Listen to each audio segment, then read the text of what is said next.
शुरू करने से पहले बता दूं, यह एक काल्पनिक रचना है। इस पुस्तक में सभी नाम, पात्र, व्यवसाय, स्थान, घटनाएं और घटनाएं या तो लेखक की कल्पना की उपज है या काल्पनिक तरीके से इस्तेमाल की गई हैं।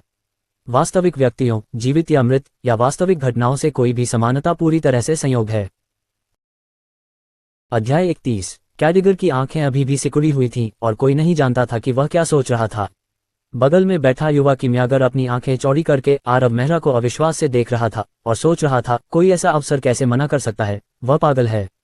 इस समय युवा किमियागर वास्तव में इस साथी के साथ स्थान बदलना चाहता था। ये बहुत बढ़िया होगा यदि उसके द्वारा परिष्कृत की गई औषधि ब्लैक हॉर्न नीलामी में दिखाई दे, क्योंकि मुझे तुरंत पैसे चाहिए। ब्लैक हॉर्न नीलामी में 4 चीजें हैं जो मुझे पसंद हैं, इसलिए मुझे इन चीजों के लिए प्रतिस्पर्धा करने के लिए अभी पैसे चाहिए। आरव मेहरा ने अपने तर्क को समझाने का फैसला किया क्योंकि कैडिगर उसके साथ बहुत विनम्र था, जबकि आरव मेहरा ने उसे पहले ही 2 बार अस्वीकार कर दिया था, जिसे काफी अशिष्ट माना जा सकता है। जब उसने आरव मेहरा की व्याख्या सुनी तो तिरछी नजर वाला कैडिगर अचानक मुस्कुराया। मेज मेहरा, यह एक आसान मामला है। मैं आपकी 2 औषधियों का तुरंत मूल्यांकन कर सकता हूँ, चाहे वे कितनी भी शुरुआती कीमत पर हो। हम आपको नीलामी में इस्तेमाल करने के लिए उतना ही क्रेडिट देंगे। इसके अलावा मैं गारंटी दे सकता हूँ कि उनकी अंतिम कीमत मेरे अनुमान से ज्यादा होगी। यह अच्छा होना चाहिए। आरव मेहरा ने सिर हिलाया और अपनी जेब से दोनों औषधियां निकालीं। कैडिगर ने एक पल के लिए उन पर नजर डाली, फिर उसके चेहरे पर विस्मय का भाव दिखाई दिया। उसने तुरंत दोनों औषधियां पकड़ लीं और उनका सावधानीपूर्वक विश्लेषण करते हुए भौहें सिकोड़ लीं। काफी देर बाद उसने धीरे से सिर हिलाया और पीछे मुड़ा और अनिश्चितता से पूछा, ज्वालामुखी औषधि? वास्तव में ज्वालामुखी औषधि? आरव मेहरा के शांत उत्तर ने कैडिगर को अपनी सांस रोक लेने पर मजबूर कर दिया। हे भगवान! और युवा किमियागर जो आरव मेहरा की जगह पर होना चाहता था, उसने अचानक उन शब्दों को सुनकर अपने चारों ओर सब कुछ काला होते हुए महसूस किया। ज्वालामुखी औषधि, ये वास्तव में ज्वालामुखी औषधि है। भले ही किसी ने उस पर ध्यान न दिया हो, युवा किमियागर ने फिर भी अवचेतन रूप से सिर झुकाया। वह उम्मीद कर रहा था कि कोई छेद दिखाई दे ताकि वह अंदर कूद सके।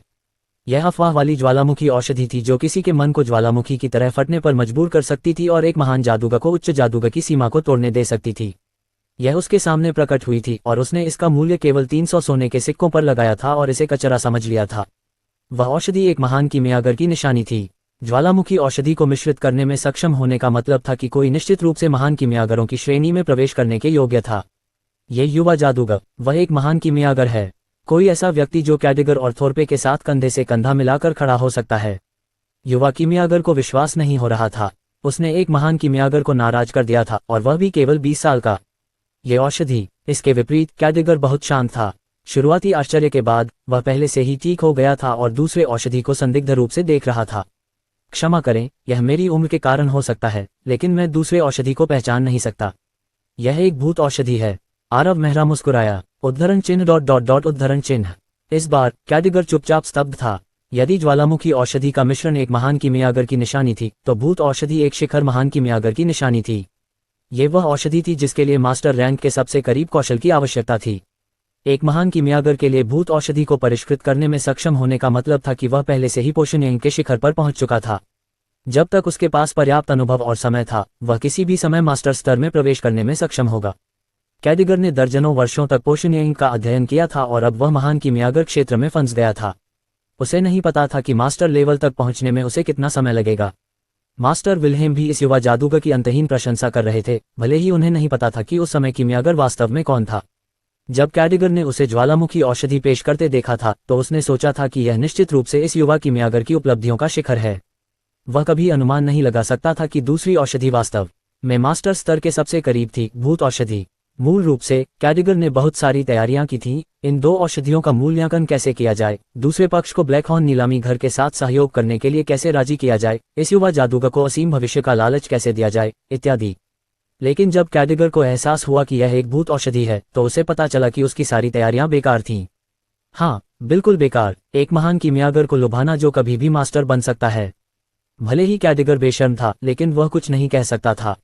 ब्लैक हॉर्न नीलामी घर की तो बात ही छोड़िए, यहाँ तक कि उसके पीछे black horn chamber of commerce को भी ऐसे व्यक्ति के साथ बातचीत करने के लिए अपने उच्च अधिकारियों को भेजना पड़ेगा। जहाँ तक अनुनय या उपकार की बात है, तो उन्हें उठाने की कोई जरूरत नहीं थी। भावी मास्टर किमियागर के सामने उन छोटी छोटी तरकीबों का कोई मतलब नहीं था। मेज मेहरा, ये कैडिगर कुछ कहना चाहता था, लेकिन अपनी बात शुरू करने के बाद उसे पता चला कि उसे नहीं पता कि उसे इस समय क्या कहना चाहिए। लगता है कि तुम मूल्यांकन भूल गए हो। हाय मेज कैडिगर। ठीक है, मूल्यांकन। आरव मेहरा की याद दिलाने पर कैडिगर को याद आया कि उसने औषधियों का मूल्यांकन करने का वादा किया था ताकि आरव मेहरा नीलामी के दौरान उस पैसे का इस्तेमाल कर सके। लेकिन लंबे समय तक दोनों औषधियों का अध्ययन करने के बाद कैडिगर को अजीब तरह से लगा कि मूल रूप से सरल मूल्यांकन अतुलनीय रूप से कठिन था। कैडिगर ने एक पल के लिए इसके बारे में सोचा और अपने दांत पीसते हुए कहा, मेज मेहरा, मुझे शर्म आ रही है। मैं इन दोनों औषधियों का सही मूल्य निर्धारित करने में आपकी मदद नहीं कर सकता। मैं आपको केवल ये बता सकता हूं कि यदि आप ब्लैक हॉर्न ऑक्शन हाउस के साथ सहयोग करने के लिए तैयार हैं तो हम इन 2 औषधियों का उपयोग नीलामी के अंतिम भाग के रूप में करेंगे। जहां तक नीलामी में आपको जिन 4 सामग्रियों की आवश्यकता है उन पर बोली लगाने की बात है, मैं ब्लैक हॉर्न ऑक्शन हाउस की ओर से गारंटी देता हूं कि आपको हमारा पूरा समर्थन प्राप्त होगा। कैडिगर की बातें सुनकर आरव मेहरा भी चौंक गए। ब्लैक हॉर्न ऑक्शन हाउस का पूरा समर्थन, ये किस तरह की अवधारणा थी? इसका मतलब था कि जब तक वह इन 4 सामग्रियों को पाने के लिए दृढ़ संकल्पित है, वह लगभग असीमित धन का उपयोग कर सकता है। अच्छा, तो आपके भरोसे के लिए धन्यवाद। ये 2 औषधियां आपके हाथों में छोड़ दी जाएंगी। आप बहुत विनम्र हैं। मूल रूप से कैडिगर केवल इस अवसर का उपयोग उस युवा जादूगर को असीम संभावनाओं के साथ जोड़ने के लिए करना चाहता था, लेकिन उसने उम्मीद नहीं की थी कि यह युवा जादूगर वास्तव में इतने अच्छे आश्चर्य लेकर आएगा। साथ ही कैडिगर विनम्र बने रहना नहीं भूला और इस युवा प्रतिभा को खुश रखने की पूरी कोशिश की। ज्वालामुखी औषधि और भूत औषधि ने नीलामी की मूल योजनाओं को पूरी तरह से अस्त व्यस्त कर दिया। नीलामी शुरू होने से पहले कैडिगर को जल्दी से जल्दी मूल व्यवस्थाओं में संशोधन करना पड़ा। 2 औषधियों के अचानक प्रकट होने से आश्चर्यजनक परिणाम होंगे। तो जादूगर मेहरा, मैं पहले चला जाऊंगा। कैडिगर ने विनम्रता से कुछ और शब्द कहे, फिर उसने जल्दी से विदा ली। लेकिन बाहर जाने से पहले उसने उस युवा कीमियागर को आवाज लगाई, फेल्यू, जादूगर मेहरा की मदद करो, तुम्हें उसका ध्यान रखना चाहिए।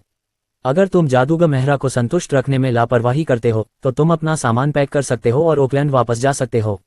हाँ, वास्तव में कैडिगर की चेतावनी की कोई जरूरत नहीं थी। अपनी आंखों से सब कुछ देखने के बाद फेल्यू बुरी तरह डर गया था। अब वह आरव मेहरा को कैसे अपमानित कर सकता था? अध्याय 32, थप्पड़। कैडिगर चला गया, रिसेप्शन रूम में सिर्फ आरव मेहरा और फेल्यू को छोड़कर। आरव मेहरा ने अपनी पिछली हरकतों के बारे में कोई शोर नहीं मचाया, जिससे फेल्यू को थोड़ा दोषी महसूस हुआ। अब तक फेल्यू को अभी भी समझ नहीं आया था कि स्थिति इस हद तक कैसे पहुंच गई। इसकी शुरुआत फेल्यू के व्यस्त होने और यह अनुमान लगाने से हुई थी कि आरव मेहरा अपनी उम्र के कारण सिर्फ एक प्रशिक्षु कीमियागर है, इसलिए वह बहुत विनम्र नहीं था। वास्तव में फेल्यू को हर दिन ऐसे कई प्रशिक्षु कीमियागर मिलते थे। वे सभी सिर्फ कीमिया के रास्ते पर कदम रख रहे थे। फिर भी उन्होंने सोचा कि ब्लैक हॉर्न नीलामी घर में अपनी किस्मत आजमाने के लिए अपने कुछ उत्पाद लाना समय का अच्छा उपयोग होगा।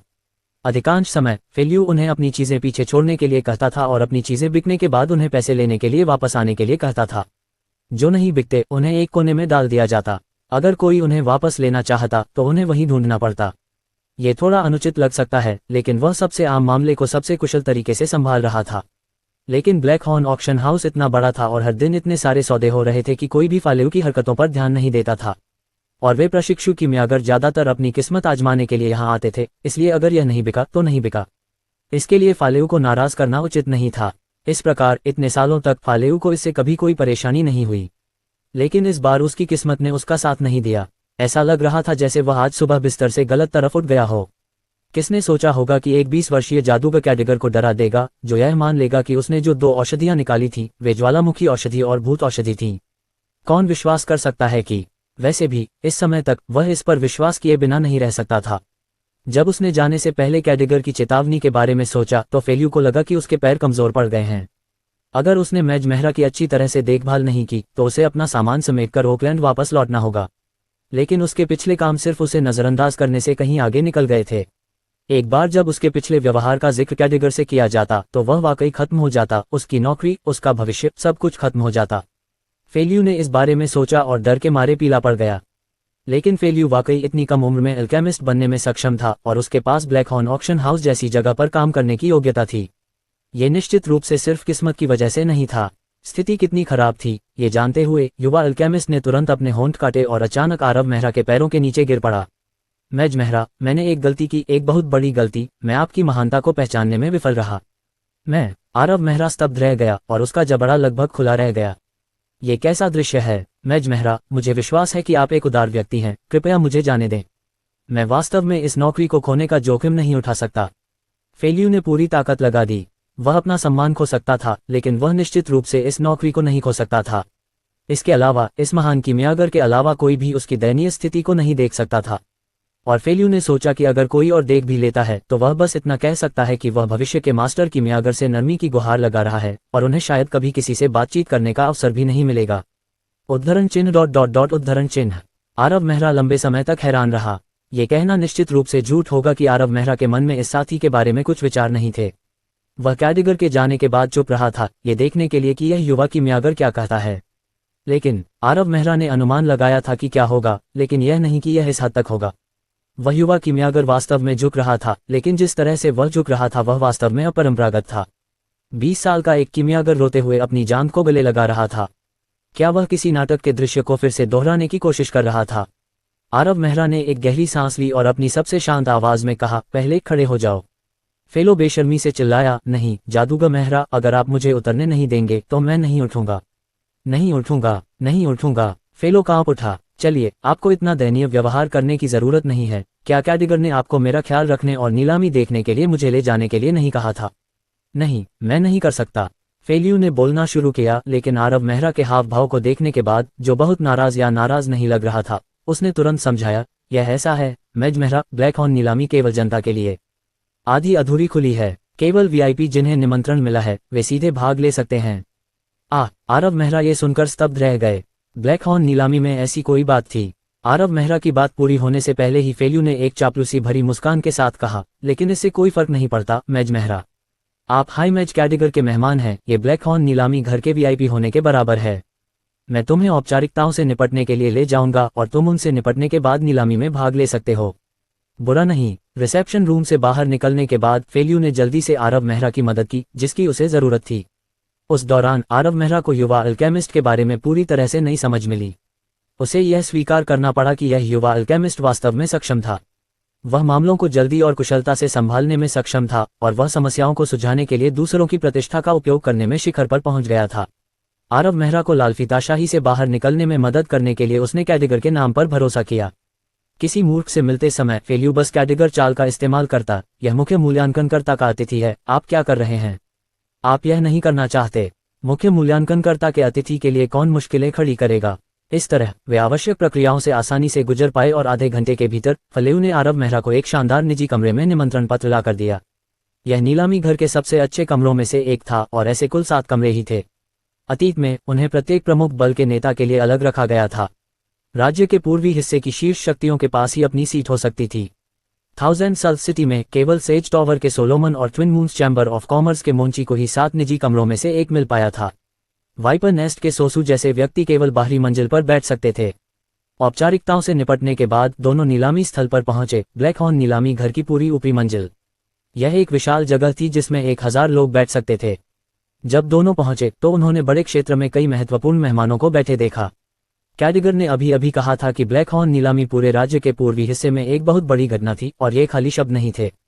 जब आरव मेहरा ने प्रवेश द्वार से देखा तो उसने पाया कि 1000 सल सिटी के लगभग सभी शीर्ष व्यक्ति आ चुके थे। सेज टॉवर के Solomon, twin moons chamber of commerce के मोंची, वाइपर नेस्ट के सोसू, सिल्वर मून मर्सेनरी ग्रुप के सासू और अन्य। वीआईपी बॉक्स दूसरी मंजिल पर थे और वे पूरे नीलामी फ्लोर में सबसे अच्छी सीटें थीं। फेल्यू ने आगे बढ़कर रास्ता दिखाया, जबकि आरव मेहरा ने जिज्ञासा से इधर उधर देखते हुए उसका पीछा किया। वे दोनों जल्दी से पहली मंजिल पर आखिरी निजी कमरे में पहुंच गए। जैसे ही वे ऊपर जाने वाले थे उन्हें किसी ने रोक दिया। अरे यंग मास्टर मेहरा, यह आपके लिए जगह नहीं है। जिसने 2 युवकों को रोका वह मोंची परिवार का बटलर जॉनथन था। वह 50 के दशक में था और उसका कद छोटा था और बाल भूरे थे। वह हमेशा निम्न दर्जे के लोगों के प्रति रूखा और निर्दयी रहता था। लेकिन आरव मेहरा के जवाब देने से पहले ही फेल्यू आगे बढ़ गया। तुम कौन हो? इस रास्ते को रोककर तुम क्या करने की कोशिश कर रहे हो? फेल्यू निश्चित रूप से विनम्र नहीं था। युवा अल्केमिस्ट मूल रूप से विनम्र व्यक्ति नहीं था। आखिरकार कैडिगर के आने से पहले वह आरव मेहरा के बारे में बकवास कर रहा था। एक साधारण बटलर उसके ध्यान के लायक कैसे हो सकता है? इसके अलावा फेल्यू को अभी भी कैडिगर का समर्थन प्राप्त था। ये पूरे ब्लैक हॉर्न नीलामी घर का प्रतिनिधित्व करने के बराबर था, इसलिए अब उसे बेईमान होने में कोई समस्या नहीं होगी। मैं मोंची परिवार का बटलर हूँ जॉनथन। यह मास्टर का बॉक्स है। तुम इस क्षेत्र में अपनी मर्जी से कैसे भाग सकते हो, मेरे मालिक के आराम को बाधित करते हुए? क्या तुम परिणामों को संभालने में सक्षम हो? जॉनथन से निपटना भी आसान नहीं था। 1000 सल सिटी में मोंची परिवार के पास निश्चित रूप से बहुत ताकत थी। सेज टॉवर को उच्च सम्मान देने के अलावा उन्होंने अन्य ताकतों को ज्यादा महत्व नहीं दिया। 2 बच्चों की तो बात ही छोड़िए। जॉनथन ने नहीं सोचा था कि इस बार उसे कोई और भी ज्यादा नासमझ व्यक्ति मिलेगा। आश्चर्यजनक रूप से यह युवा साथी मोंची के बटलर का सामना करते समय पीछे नहीं हटा, और भी ज्यादा आश्चर्यजनक रूप से फेल्यू ने आगे बढ़कर उसे थप्पड़ मारा। एक तेज आवाज गूंजी और आसपास का माहौल शांत हो गया। जॉनथन ने अपने गालों में से एक को ढक लिया और कांपती हुई उंगली से फेल्यू की ओर इशारा किया। उसकी आंखें अविश्वास से भर गईं। वह मोंची परिवार का बटलर था, अपने मालिक के सबसे भरोसेमंद अधीनस्थों में से एक।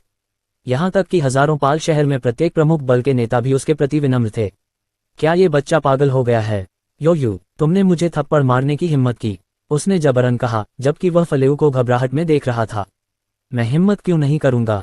फेल्यू द्वारा उसे थप्पड़ मारने के बाद ऐसा लगा जैसे वह और भी कुछ करने के लिए तैयार था। ब्लैक हॉर्न ऑक्शन हाउस में परेशानी पैदा करते हुए, मुझे लगता है कि तुम जीना नहीं चाहते। ईमानदारी से कहूं तो जॉनथन की किस्मत बहुत खराब थी। सामान्य तौर पर जॉनथन को बॉक्स के अंदर मोंची के साथ होना चाहिए था।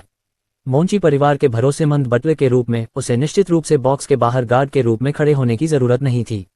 लेकिन किसी तरह जॉनथन ने आरव मेहरा को आते हुए देख लिया था। यह एक सुखद संयोग था। आरव मेहरा ने पहले भी मेसन को अपमानित किया था और जॉनथन सहित मोंची परिवार के कई लोगों को इसके बारे में पता था। आरव मेहरा को आते देखकर जॉनथन को अचानक अपने दो युवा स्वामियों के सामने दिखावा करने का मन हुआ। यह उसके लिए एक बहुत अच्छा अवसर लग रहा था। आज उसका स्वामी व्यक्तिगत रूप से आया था और परिवार की रखवाली करने के लिए बहुत सारे कुलीन भाड़े के सैनिक थे।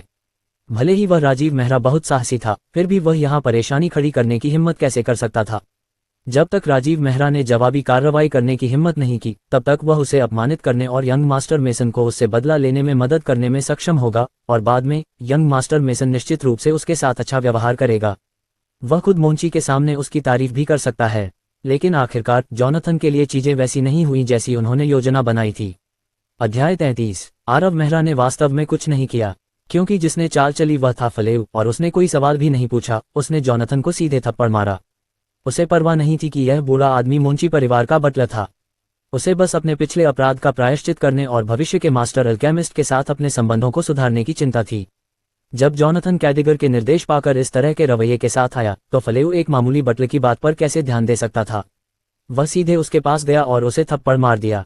मेज मेहरा, चलो और बैठो, इस तुच्छ बात को अपना मूड खराब मत करने दो। जॉनथन को बुरा भला कहने के बाद फेल्यू की हंसी की जगह मुस्कान आ गई। जिस गति से उसका भाव बदला वह बल्कि चौंकाने वाला था। जरूर, चलो, तुम नहीं जा सकते, तुम्हें निश्चित रूप से अंदर जाने की अनुमति नहीं है। ये सुनकर कि दोनों अंदर जाना चाहते हैं, जॉनथन तुरंत उछल पड़ा। मुझे थप्पड़ मारने के बाद भी तुम शरारत करने की हिम्मत कर रहे हो? गार्ड, इन दोनों को मेरे लिए पकड़ लो। चुप रहो। जॉनथन जैसे ही चिल्ला रहा था, ऊपर एक बॉक्स का दरवाजा खुला और मोंची खुद बाहर आ गया। अंदर जाओ, मुझे शर्मिंदा मत करो। मोंची के शब्द निकलने के बाद पहली मंजिल एक बार फिर से शांत हो गई। जॉनथन की जीवंत आवाज अचानक रुक गई, और जैसे ही उसने दोनों युवकों को एक घृणित नजर से देखा, वह मोंची के बॉक्स में भाग गया। इसके लिए क्षमा करें राष्ट्रपति मोंची, मैंने अपनी ताकत को नियंत्रित नहीं किया। जॉनथन सीढ़ियों पर चढ़ते समय फेल्यू चिल्लाया, जिससे बाद वाला अचानक लड़खड़ा गया और लगभग गिर गया। देखो तुमने मेरे लिए क्या किया है। बॉक्स बंद होने के बाद मोंची की अभिव्यक्ति काफी भद्दी थी। तुमने उस फेल्यू को उकसाया। वह एक युवा कीमियागर है जिसके बारे में कैडिगर भी बहुत सोचता है, और तुमने उसके लिए मुश्किलें खड़ी कर दी। क्या तुम पागल हो? मैं नहीं मास्टर, मैंने सिर्फ मेहरा परिवार के उस बच्चे को देखा था। चुप रहो। क्या तुमने मेरे लिए मुसीबत खड़ी कर दी है? जॉनथन को डांटने के बाद मोंची हैरान होने से खुद को नहीं रोक पाया। हालांकि वह मेरा बच्चा फालू के साथ कैसे खड़ा हो सकता है? और ऐसा भी लग रहा था कि उनके बीच अच्छे संबंध थे। उन्हें संयोग से परिचित होना चाहिए था, मेसन ने गुस्से में बीच में ही बोल दिया। उस राजीव मेहरा की किस्मत बहुत अच्छी है।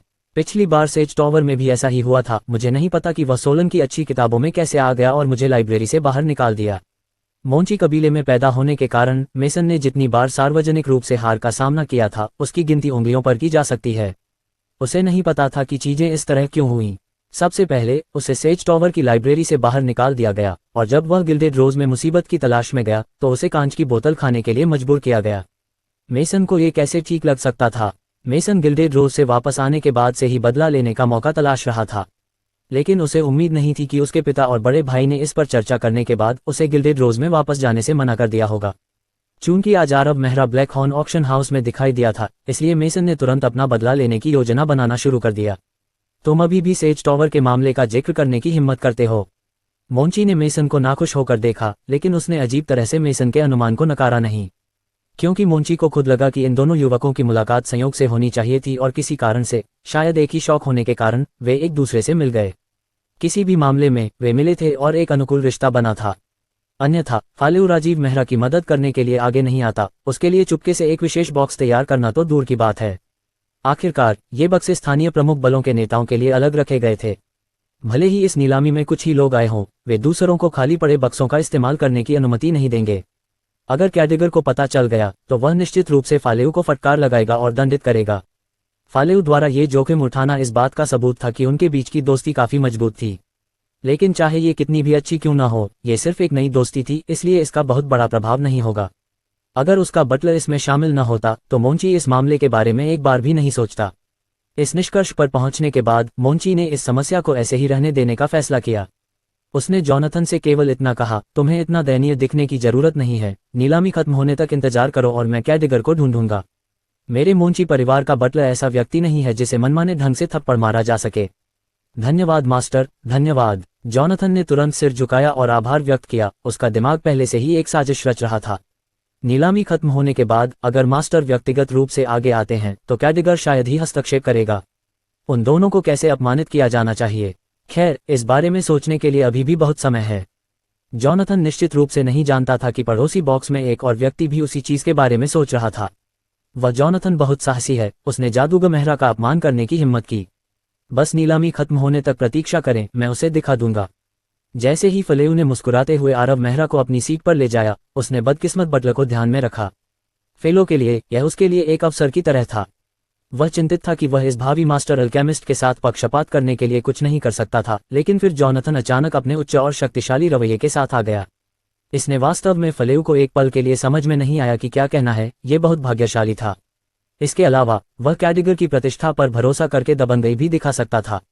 ब्लैक हॉर्न ऑक्शन हाउस में एक छोटे बटलर से निपटना बहुत आसान था। भावी मास्टर अल्केमिस्ट के साथ पक्षपात करने का इतना आसान तरीका, क्या इससे ज्यादा फायदेमंद कुछ और था? इस बार फेल्यू पहले से ही सावधानीपूर्वक योजना बना रहा था। उसे जॉनथन से निपटने के लिए पूरी ताकत लगानी थी ताकि वह मैज मेहरा को दिखा सके कि वह अपनी पिछली गलती को सुधारने के लिए कितना ईमानदार और दृढ़ है। मैज मेहरा शायद उसके पिछले व्यवहार के लिए उसे माफ कर दे और शायद उसे कुछ अल्कमी टिप्स भी दे दे। वे मास्टर अल्केमिस्ट की ओर से दिए गए टिप्स होंगे जो उसे आगे बढ़ने में मदद कर सकते हैं। फेल्यू और भी ज्यादा खुश हो गया। वह बस यही चाहता था कि नीलामी खत्म हो जाए ताकि वह बगल के जॉनथन साथी से निपट सके। ठीक है फेल्यू, पहले नीलामी पर ध्यान दो। जबकि फेल्यू नीलामी के खत्म होने की कामना कर रहा था, आरव मेहरा की सोच बिल्कुल अलग थी। उसके पास अभी भी मन बपतिस्मा के लिए आवश्यक 4 सामग्रियों में से कोई भी नहीं थी। हाँ बिल्कुल, पहले नीलामी पर ध्यान केंद्रित करो। अब फेल्यू पूरी तरह से अपने किरदार में था। उसे कैडिगर के निर्देशों की जरूरत नहीं थी। इस भावी मास्टर अल्केमिस्ट के शब्द कानून थे। अगर वह नीलामी पर ध्यान केंद्रित करने के लिए कहता तो वह नीलामी पर ध्यान केंद्रित करता। जब दोनों बातें कर रहे थे तब नीलामी आधिकारिक रूप से शुरू हो गई। नीलामी की मेजबानी कैडिगर ने व्यक्तिगत रूप से की थी। सबसे पहले जो चीज सामने आई वह थी ओड्रॉक सिटी का एक जादुई खंजर। इसे टॉर्नेडो टूथ कहा जाता था। टॉर्नेडो टूथ ओड्रॉक सिटी के महान अल्केमिस्ट आंद्रे की उत्कृष्ट कृति। हथियार में 3 विंड रॉक्स लगे हुए थे जो एक विंड ब्लेसिंग बनाते थे। यह न केवल धारक की गति को काफी हद तक बढ़ा सकता है, बल्कि यह हर मिनट 5वीं रैंक के तहत एक विंड स्पेल को स्वचालित रूप से फायर भी कर सकता है। यह उत्कृष्ट मैजिक टूल्स में एक दुर्लभ उच्च गुणवत्ता वाला टुकड़ा है। शुरुआती कीमत 5000 सोना है और न्यूनतम बोली वृद्धि 500 सोना है। कैडिगर ब्लैक हॉर्न नीलामी के मुख्य नीलामीकर्ता होने के योग्य थे। उन्हें इस उत्कृष्ट जादू उपकरण को स्पष्ट रूप से पेश करने के लिए केवल कुछ वाक्यों की आवश्यकता थी। 5500 सोना। नीलामी के पहले आइटम के रूप में आइटम की कीमत काफी अच्छी थी, इसलिए जैसे ही कैडिगर ने आइटम का परिचय देना समाप्त किया, किसी ने अपना पैदल उठाया। 6000 सोना, 6500, 7500... स्वाभाविक रूप से कुछ लोगों की नजर इस पर थी और कुछ ही समय में टॉर्नेडो टूथ की कीमत 10,000 सोने से अधिक हो गई, इससे पहले कि अंततः इसे ओड्रॉक सिटी के एक अमीर और शक्तिशाली व्यक्ति ने 13,000 सोने में खरीद लिया। उन्होंने स्पष्ट रूप से संकेत दिया था कि वह इसका उपयोग महान कीमियागर आंद्रे को सम्मान देने के लिए करना चाहते थे। टॉर्नेडो टूथ जीतने के बाद कैडिगर ने जल्दी से 2 जादू के औजारों की नीलामी की जो काफी अच्छी गुणवत्ता के थे। यहाँ तक कि आरव मेहरा भी एक आइटम से थोड़ा लुभाया गया था, लेकिन वह खुद को नियंत्रित करने में कामयाब रहा। जादू के औजार वर्तमान आरव मेहरा के लिए बेकार थे। जब तक वह महान जादूगर बनने के लिए आगे बढ़ता है, कई 100 मीटर की उस नेदर आयरन नस के साथ उसके पास अनगिनत उत्कृष्ट जादू के औजार हो सकते हैं और उन उत्कृष्ट जादू के औजारों पर आरव मेहरा के नाम के हस्ताक्षर होंगे। लेकिन आरव मेहरा को ज्यादा इंतजार नहीं करना पड़ा। नीलामी में रखी गई चौथी वस्तु जल्द ही सामने आ गई और यह उन 4 सामग्रियों में से एक थी जिनकी आरब मेहरा को मन बपतिस्मा के लिए जरूरत थी, स्टाइल्स वाटर। अगली वस्तु घोस्ट सिटी की स्टाइल्स नदी से पानी की एक बोतल है। यहाँ कई कीमियागर हैं, इसलिए मुझे यकीन है कि हर कोई स्टाइल्स वाटर की इस बोतल के मूल्य से वाकिफ है। स्टाइल्स वाटर की शुरुआती कीमत 10,000 है और न्यूनतम बोली वृद्धि 1,000 है। 11,000 सोना, 13,000, 14,000, 17,000 सोना, ... जैसे ही कैदिगर ने बोलना समाप्त किया, दर्शकों में यहाँ वहाँ आवाजें गूंजने लगीं। 10,000 सोने की शुरुआती कीमत वाली स्टाइल्स वाटर की एक बोतल जल्द ही उस राशि से दोगुनी हो गई। लेकिन आरब मेहरा चिंतित नहीं थे, क्योंकि उन्होंने देखा कि 20,000 तक पहुंचने के बाद कीमत बहुत धीमी गति से बढ़ रही थी। दूसरे शब्दों में, ज्यादातर लोगों को लगा कि इस बोतल की कीमत सिर्फ इतनी ही है, इसलिए इससे ज्यादा कीमत पर खरीदारी करना फायदेमंद नहीं होगा। इस दौर में आरब मेहरा शायद अकेले ऐसे व्यक्ति थे जो स्टाइल्स वाटर की असली कीमत जानते थे। कीमिया की मौजूदा स्थिति इतनी विकसित नहीं थी कि इस अभिकर्मक की असली कीमत का पता लगाया जा सके। आखिरकार माना बपतिस्मा 1000 साल बाद ही होगा, उन और भी ज्यादा शक्तिशाली फॉर्मूलों की तो बात ही छोड़िए। आरब मेहरा ने बस बोली के शांत होने का इंतजार किया। अध्याय 34। जब कीमत 37,000 सोने पर पहुंची तो आयोजन स्थल पर सन्नाटा छा गया। बोली में भाग लेने वाले ज्यादातर लोग सिर हिला रहे थे, उनके चेहरे पर हंसी की झलक थी। स्टाइक्स वाटर की एक बोतल इतनी कीमत पर पहुंचना उनके लिए ये पहले से ही पैसे की एक मूर्खतापूर्ण बर्बादी थी। स्पष्ट रूप से, भले ही स्टाइक्स वाटर दुर्लभ था, लेकिन कीमिया में इसका व्यापक उपयोग नहीं था। स्टाइक्स वाटर का उपयोग करने वाले 10 से ज्यादा प्रकार के पोषण नहीं थे और उनमें से ज्यादातर में विकल्प के तौर पर दूसरी सामग्री का इस्तेमाल किया जा सकता था। स्टाइक्स वाटर की एक बोतल पर इतनी ऊंची बोली लगाना कोई तर्कसंगत कीमियागर नहीं कर सकता था। 37,000 सोना, एक बार जा रहा है, 2 बार जा रहा है। 37,000 सोना, अगर कोई ज्यादा बोली नहीं है। 50,000 सोना। जैसे ही कैदिगर सौदे की घोषणा करने वाला था, दूसरी मंजिल पर एक बॉक्स से आवाज आई। आरब मेहरा की 50,000 सोने की बोली ने मूल रूप से शांत स्थल को काफी जीवंत बना दिया। जिन लोगों ने आइटम के लिए बोली में भाग लिया था, वे दूसरी मंजिल पर स्थित बॉक्स को देखने से खुद को रोक नहीं पाए। वे देखना चाहते थे कि यह खर्चीला व्यक्ति कैसा दिखता है। स्टाइल्स वाटर की एक बोतल के लिए 50,000 सोने की बोली लगाना, ये पहले से ही ऐसी चीज से आगे निकल गया जिसे मूर्खता कहा जा सकता है। आखिरकार टॉर्नेडो टूथ, एक बेहतरीन जादुई उपकरण, केवल 10,000 सोने से थोड़ा ज्यादा ही दे पाया। इसलिए स्टाइल्स वाटर की वह बोतल कुछ टॉर्नेडो टूथ के बराबर थी। अपना पैसा ऐसे क्यों बर्बाद करें? दुर्भाग्य से कोई भी यह नहीं देख पाया कि वह कौन था। जो व्यक्ति बॉक्स से बाहर निकला, वह वास्तव में ब्लैक हॉर्न ऑक्शन हाउस का फेल्यू था। ये वह मेहरा बच्चा है। स्थल पर मौजूद सभी लोगों में से केवल मोंची परिवार के बॉक्स में बैठे लोग ही जानते थे कि वह फिजूल खर्च कौन था। उसके पास इतना पैसा कैसे हो सकता है? मोंची ने भौहें सिकोड़ी। स्टाइक्स वाटर की बोतल में कुछ भी गलत नहीं था, लेकिन 50,000 सोने का दिखना एक बहुत बड़ा बदलाव था। मोंची परिवार में भी सिर्फ 2 या 3 लोगों को पता था कि मोंची लोकेश मेहरा द्वारा छोड़े गए घर को निशाना बना रहा था। पहले तो लोकेश मेहरा के जहाज के डूबने के बाद मोंची को लगा कि उस घर को पाना आसान होना चाहिए, इसलिए उसने फारियों की तलाश की और राजीव मेहरा को वहां से भगाने के लिए कॉन्ट्रैक्ट में दिए गए 8,000 सोने का इस्तेमाल किया। लेकिन अप्रत्याशित रूप से जैसे ही वह घर को हथियाने वाला था, राजीव मेहरा अचानक एक जादूगर बन गया और उसके पास जरूरी सोना आ गया, जिससे मोंची को अपना मौका खोना पड़ा। मोंची ने उम्मीद नहीं खोई और वह सोसू की तलाश में चला गया। वाइपर नेस्ट के लिए सिर्फ 1 दशक से ज्यादा समय में शीर्ष पर पहुंचना और भूमिगत ताकतों के सिंहासन पर बैठना अनिवार्य रूप से मोंची परिवार के समर्थन से जुड़ा था। ये थाउजेंड सल्फ सिटी की प्रमुख सेनाओं के बीच एक खुला रहस्य था। मोंची के प्रोत्साहन से सोसू ने 9वीं रैंक के जादूगर को भेजा। आमतौर पर 9वीं रैंक के जादूगर को एक ऐसे युवा साथी से निपटने के लिए भेजना जो हाल ही में एकमात्र प्रशिक्षु था और एक बटलर जो बूढ़ा हो रहा था, बिना किसी बात के बड़ा बवाल मचाना होगा। लेकिन अंततः उस 9वीं रैंक के जादूगर को पराजित किया गया और कुछ दर्जन अधीनस्थों को बुरी तरह डराया गया था। वाइपर नेस्ट में लौटने के कुछ दिनों बाद उन्हें थाउजेंड सल्फ सिटी छोड़ने का बहाना मिल गया और तब से वे फिर कभी दिखाई नहीं दिए। लेकिन इन 2 असफलताओं ने भी मोंची को थोड़ा निराश ही किया, क्योंकि उसे अभी भी उस राजीव मेहरा पर ज्यादा भरोसा नहीं था। मोंची की नज़र में वह एक युवा जादूगर था जिसकी कोई पृष्ठभूमि और कोई शक्ति नहीं थी। वह 9वीं रैंक के जादूगर को कैसे हरा सकता था? पूरे थाउजेंड सल्फ सिटी में एकमात्र व्यक्ति जो ताकत के जरिए सब कुछ तय कर सकता था, वह था सोलोमन। भले ही दूसरे लोग शक्तिशाली हों, लेकिन वे मोंची परिवार के खिलाफ लड़ने के लिए अपनी व्यक्तिगत शक्ति पर भरोसा नहीं कर सकते थे। लेकिन आज 50,000 सोना, इससे मोंची को थोड़ी चिंता हुई। हालांकि यह राशि अपने आप में बहुत ज्यादा नहीं थी, लेकिन यह एक ऐसा चर था जिसके बारे में उसे पता नहीं था, क्योंकि मोंची यह पता नहीं लगा सका कि यह सोना कहां से आया था। राजीव मेहरा को यह सोना किसने दिया? क्या कोई और ताकत उस घर में झांक रही है? अगर ऐसा है तो यह मामला बहुत पेचीदा हो जाएगा। ब्लैक टॉवर उस घर का मालिकाना हक चाहता था। अगर वह उस मामले को ठीक से नहीं संभाल पाया तो पूरा मोंची परिवार मुश्किल में पड़ जाएगा। खबर किसने लीक की? मोंची ने संभावनाओं पर विचार करते हुए सोचा। हो सकता है कि फलेउ ने उसे कुछ पैसे उधार दिए हों। वह मेहरा बच्चा हमेशा भाग्यशाली रहा है। पिछली बार सेज टॉवर में उसने सोलोन पर भरोसा किया था और इस बार ब्लैक हॉर्न नीलामी में वह फलेउ के साथ अपने संबंधों का उपयोग कर रहा है। मैं देखूंगा कि ब्लैक हॉर्न नीलामी से निकलने के बाद भी उसके पीछे फलेउ है या नहीं। गिल्डेड रोज में वह कांच की बोतल मेसन के जीवन पर दाग थी। हालांकि वह अभी भी नीलामी में था, लेकिन उसके विचार अब वहां नहीं थे। मेसन के दिमाग में उस दुष्ट को पीड़ा देने और अपमानित करने के विचार भरे हुए थे और वह अपनी सांसों में बुदबुदाता रहा। चुप रहो, मोंची ने अपने बेटे की तरफ नाखुशी से देखा। अगर यह इतना आसान होता तो बहुत बढ़िया होता। ब्लैक हॉर्न ऑक्शन हाउस में फेल्यू की हैसियत कम नहीं थी, लेकिन इतनी मात्रा में सोना ऐसी चीज नहीं थी जिसे वह आसानी से निकाल सके। लेकिन मोंची जानता था कि अब मेसन से बहस करना बेकार है। वह बच्चा पूरी तरह से बदला लेने पर अड़ा हुआ था, इसलिए वह अभी कुछ और कैसे सुन सकता था। ये सोचते हुए मोंची ने उससे आग्रह किया, ओह ठीक है, मुझे तुम्हें बताना होगा। मुझे परवाह नहीं है कि तुम उस बच्चे से निपटना चाहते हो या नहीं, लेकिन पिछली बार सेज टॉवर और सोलन के साथ हुए संघर्ष ने पहले ही परिवार को बुरी स्थिति में डाल दिया है। अगर तुमने इस बार परेशानी खड़ी की तो उसके बाद घर से बाहर निकलने के बारे में सोचना भी मत। ठीक है, मैं समझ गया। जब ये पिता पुत्र की जोड़ी बात कर रही थी तब फेल्यू पहले ही स्टाइक्स वाटर की बोतल को वापस बॉक्स में रख चुका था। मेज मेहरा, क्या ये वाकई इतने सोने के लायक है? फालेउ ने आरब मेहरा को स्टाइक्स वाटर दिया, जिसके बाद वह काफी देर तक हिचकिचाने के बाद भी पूछे बिना नहीं रह सका। ये वह व्यक्ति था जो मास्टर अल्केमिस्ट बनने के लिए किस्मत में था।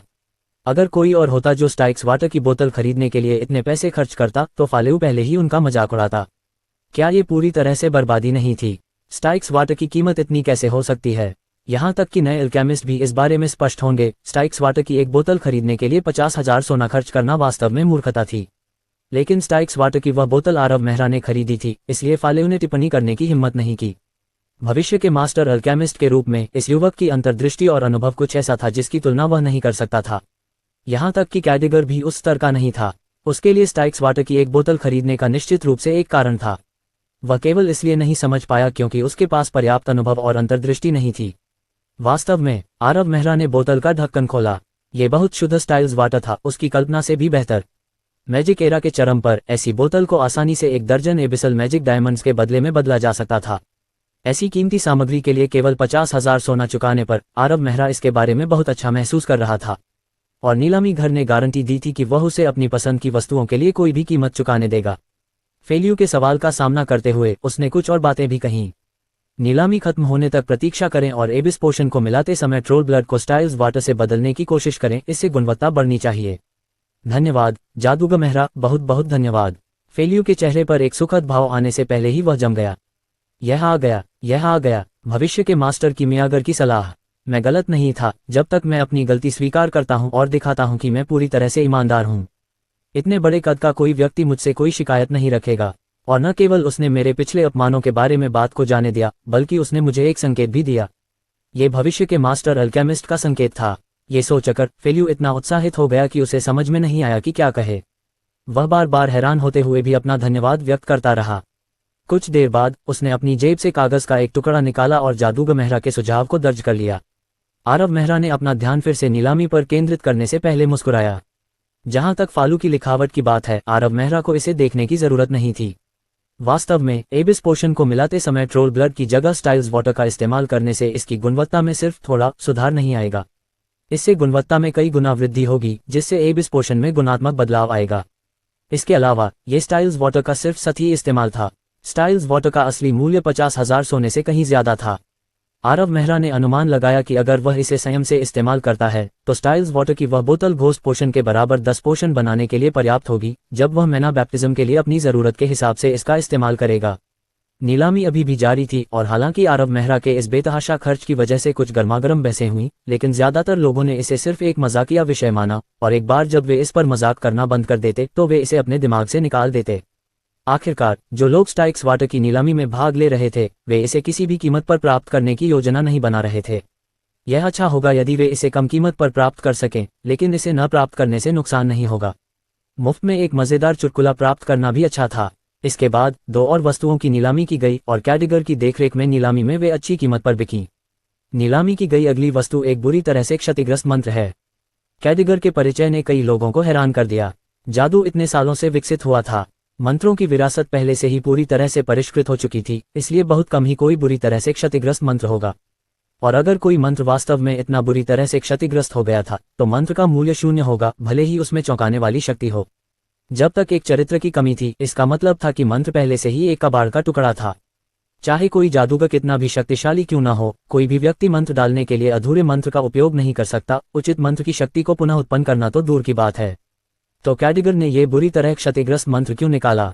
मुझे लगता है कि उपस्थित सभी लोगों ने इस मंत्र का नाम पहले भी सुना होगा। तीसरे युग के अंतिम स्वर्ग रैंक के जादूगर रुडोल्फ ने एक बार राक्षसों की एक पूरी सेना को नष्ट करने के लिए इस मंत्र का इस्तेमाल किया था। ये सही है, यह मंत्र नर्क विध्वंसक है। अध्याय 35। कैडिगर ने अभी बोलना समाप्त ही किया था कि अचानक पूरा स्थल शांत हो गया। यह अजीब सी खामोशी अंतहीन रूप से फैली, अंततः एक बड़े शोर में बदल गई। उद्धरण चिन्ह ... नरक विध्वंसक। क्या मैंने गलत सुना? क्या ये वास्तव में नरक विध्वंसक है? नरक विध्वंसक के बारे में अफवाह थी कि यह तीसरे राजवंश के अंतिम स्वर्ग जादूगर द्वारा बनाया गया मंत्र है, जब उसका सामना राक्षसों की सेना से हुआ था। इस मंत्र को एकमात्र असाधारण मंत्र कहा जाता था। उस युग में इसने लगभग पूरी जादू प्रणाली के विचारों को पलट दिया। लेकिन तीसरे राजवंश के बाद वह मंत्र पूरी तरह से गायब हो गया था। युद्ध के अंत में रुडोल्फ मारा गया और एकमात्र असाधारण मंत्र के अंदरूनी कामकाज उसके साथ ही दफन हो गए। 1000 से अधिक वर्षों के बाद अनगिनत जादूगरों द्वारा कड़ी मेहनत करने के बावजूद वे इस अत्यंत शक्तिशाली मंत्र का पुनर्निर्माण करने में सक्षम नहीं थे। कोई भी नहीं सोच सकता था कि यह आज ब्लैक हॉर्न नीलामी में दिखाई देगा। वास्तव में असाधारण मंत्र पहले से ही बुरी तरह क्षतिग्रस्त था, और जैसा कि पहले उल्लेख किया गया था, चाहे कोई जादूगर कितना भी शक्तिशाली क्यों न हो, वे मंत्र को डालने के लिए इस अधूरे मंत्र पर भरोसा नहीं कर पाएंगे। लेकिन यह मौजूद सभी लोगों के लिए मायने नहीं रखता था। यहाँ तक कि हेल डिस्ट्रॉयर का एक पूर्ण संस्करण, एक असाधारण मंत्र, कुछ ऐसा नहीं था जिसे आम लोग समझ सकें। जो महत्वपूर्ण था वह ज्ञान जो इसके भीतर समाहित हो सकता था। यह एक स्वर्ग जादूगर द्वारा छोड़ी गई विरासत थी, यहाँ तक कि एक साधारण चरित्र में भी अनगिनत रहस्य हो सकते हैं। इस बुरी तरह क्षतिग्रस्त हेल डिस्ट्रॉयर मंत्र की बोली 50,000 सोने से शुरू होगी। न्यूनतम बोली वृद्धि 5,000 सोने की है। शुरुआती कीमत वही रखी गई थी जो आरब मेहरा ने स्टाइल्स वाटर की बोतल के लिए चुकाई थी, लेकिन फर्क सिर्फ इतना था कि आरब मेहरा को उनकी खरीद के लिए पूरे आयोजन स्थल पर मजाक उड़ाया गया था, जबकि हेल डिस्ट्रॉयर मंत्र की नीलामी ने तुरंत बोलियों की लहर शुरू कर दी थी। 60,000 सोना, 70,000, 1,00,000... 1 मिनट से भी कम समय बीता और क्षतिग्रस्त मंत्र के लिए मौजूदा बोली पहले ही 100,000 सोने तक पहुंच चुकी थी। और ऐसा लग रहा था कि यह तो बस शुरुआत थी। उस कीमत को जल्द ही अगली बोलियों ने पीछे छोड़ दिया, और जब ये 250,000 तक पहुंची तो यह अचानक रुक गई, जिससे लोगों की सांस फूलने लगी। लेकिन इसके बाद प्रतिस्पर्धा का एक और दौर शुरू हुआ। एक के बाद एक पागल बोलियां घोषित की गईं। एक क्षतिग्रस्त मंत्र किसी तरह 5 लाख सोने की अविश्वसनीय कीमत तक पहुंचने में कामयाब रहा। इतना सोना किस तरह की अवधारणा थी? जब लोकेश मेहरा ने विक्टोरियस रिटर्न मेन स्ट्रीट पर गिल्डेड रोज खोला तो जादू की सामग्री खरीदने से लेकर किमियागर को काम पर रखने तक उसे कुल मिलाकर 1 लाख सोना खर्च करना पड़ा। दूसरे शब्दों में, हेल डिस्ट्रॉयर का क्षतिग्रस्त मंत्र वर्तमान में लोकेश मेहरा के नवोदित व्यवसाय के 5 गुना के बराबर था। स्थल पर मौजूद जादूगर इस बुरी तरह क्षतिग्रस्त मंत्र को लेकर पागल हो रहे थे। इस ब्लैक हॉर्न नीलामी में 100 से ज्यादा जादूगर, कुछ दर्जन महान जादूगर और यहाँ तक कि कुछ उच्च जादूगर भी मौजूद थे। हेल डिस्ट्रॉयर के लिए उनकी प्यास कुछ ऐसी थी जिसे जादू से अनभिज्ञ लोग समझ नहीं सकते थे। यह एक स्वर्ग जादूगर की विरासत थी जो हर जादूगर के लिए एक अथाह खजाना था। उन सभी जादूगरों में आरब मेहरा शायद अकेला था जो प्रभावित नहीं हुआ। उसके लिए हेल डिस्ट्रॉयर मंत्र का मूल्य वास्तव में बहुत कम था। उसके दिमाग में उसी शक्ति वाले कम से कम 10 मंत्र थे और वे सभी पूर्ण थे। आरब मेहरा की समस्या अभी इन मंत्रों में महारत हासिल करना नहीं थी, बल्कि उन्हें डालने के लिए पर्याप्त उच्च रैंक तक पहुंचना था। दूसरे शब्दों में, मन बपतिस्मा के लिए 4 सामग्रियां कम से कम आरब मेहरा के लिए नरक विध्वंसक की तुलना में बहुत अधिक मूल्यवान थीं। इस प्रकार आरब मेहरा नाटक देखते समय पूरी तरह से निश्चिंत था, क्योंकि ये सभी लोग वस्तुओं के लिए लड़ रहे थे और अपना पैसा खर्च कर रहे थे ताकि विशेष 3 सामग्रियों के लिए उसके साथ प्रतिस्पर्धा न कर सके जो वह चाहता था। और नीलामी में मौजूद कई जादूगर आरब मेहरा की उम्मीदों पर खरे उतरे। 5 लाख सोने की पिछली बोली ने केवल कुछ पल के लिए आयोजन स्थल को चौंका दिया, इससे पहले कि एक बक्से से आवाज निकली। 600,000 सोना। ये सेज टॉवर की बोली थी। सोलोमन, जो लंबे समय से चुप था, ने आखिरकार अपनी बोली लगाई। इस बोली की घोषणा के बाद एक बार फिर कार्यक्रम स्थल पर सन्नाटा छा गया, तथा ये सन्नाटा पिछली बार की तुलना में काफी देर तक रहा। ये पहले से ही बहुत ज्यादा कीमत थी, और यह भी नहीं कि बोली लगाने वाला सोलोमन था। सेज टॉवर के 3 बड़े शॉट पहले से ही राज्य में किंवदंतियां माने जाते थे। यहाँ तक कि बड़ी ताकतें भी उन 3 उच्च जादूगरों की उपेक्षा नहीं कर सकती थीं। जब सोलोमन ने अपनी बोली घोषित की तो बोली लगाने वाले कुछ जादूगरों को पुनर्विचार करना पड़ा। बेशक सभी जादूगर उसके खिलाफ बोली लगाने के बारे में 2 बार नहीं सोचेंगे। 650,000 सोना। दूसरे बॉक्स से एक और आवाज आई जिसने हेल डिस्ट्रॉयर इंकेंटेशन की कीमत को एक और उछाल दिया। इसके अलावा बोली की घोषणा करने के बाद उस आवाज ने उकसावे के संकेत के साथ कहा, मुझे सच में खेद है सोलोमन, हमारे ऐश टॉवर को भी हेल डिस्ट्रॉयर इंकेंटेशन में दिलचस्पी है। जवाब में एक भयंकर खांसी निकली, साथ ही एक और भी ऊंची बोली। 700,000 800,000। शायद सोलोमन को उकसाने के लिए या शायद अपने समकक्ष के रवैये से चिढ़ने के कारण ऐश टॉवर के जादूगर ने सोलोमन की बोली के तुरंत बाद ही कीमत फिर से बढ़ा दी। सोलोमन द्वारा नई बोली 830,000 सोना लगाने से पहले सेज टॉवर के बॉक्स पर थोड़ी देर की खामोशी छा गई, लेकिन ऐश टॉवर के जादूगर ने जल्दी ही दांव बढ़ा दिया। 900,000। सेज टॉवर के बॉक्स से एक जोरदार खांसी निकली, लेकिन कोई नई बोली नहीं आई। आरव मेहरा ये दृश्य देखकर अपना सिर हिलाने से खुद को रोक नहीं पाए। ऐसा लग रहा था कि यह बुरी तरह क्षतिग्रस्त हेल डिस्ट्रॉयर मंत्र ऐश टॉवर के हाथों में चला जाएगा। हालांकि सेज टॉवर 1000 साल सिटी के शिखर पर खड़ा था, लेकिन वे उतने समृद्ध नहीं थे जितना कुछ लोग वित्तीय पक्ष से मानेंगे। बड़ी संख्या में जादूगरों को अपने कई प्रयोगों और अन्य खर्चों के लिए वित्तपोषण की आवश्यकता होगी, इसलिए अचानक 1 मिलियन निकालना इतना आसान नहीं था। लेकिन यह जरूरी नहीं कि बुरी बात हो। कीमत वाकई बहुत ज्यादा थी। अगर वे एक पूरे मंत्र पर बोली लगा रहे होते तो ठीक होता, लेकिन यह मंत्र स्पष्ट रूप से बुरी तरह क्षतिग्रस्त था। भले ही वह मंत्र को फिर से बनाने में कामयाब हो जाता, लेकिन उसमें उस समय की ताकत कभी नहीं होती। अब ये सिर्फ एक ही काम कर सकता था कि किसी को स्वर्ग के जादूगर की बुद्धिमत्ता की झलक मिल जाए। और अपने संसाधनों को देखते हुए आरव मेहरा को लगा कि यह वास्तव में इसके लायक नहीं था। रुको, वह क्या है? जैसे ही आरव मेहरा ने अपना सिर हिलाया, बुरी तरह क्षतिग्रस्त स्क्रॉल में कुछ ऐसा था जिसने उसकी नज़र को पकड़ा और उसे झटका लगा। उस स्क्रॉल से निकलने वाले मान में उतार चढ़ाव थोड़ा असामान्य लग रहा था। आरव मेहरा ने ये सोचते हुए भौहें सिकोड़ लीं। उसने मंत्र स्क्रॉल को घूरते हुए उसका अध्ययन किया। पहली चीज जो आरव मेहरा ने देखी वह स्क्रॉल के निचले हिस्से में जलने का निशान था। नुकसान का असली कारण यही होना चाहिए।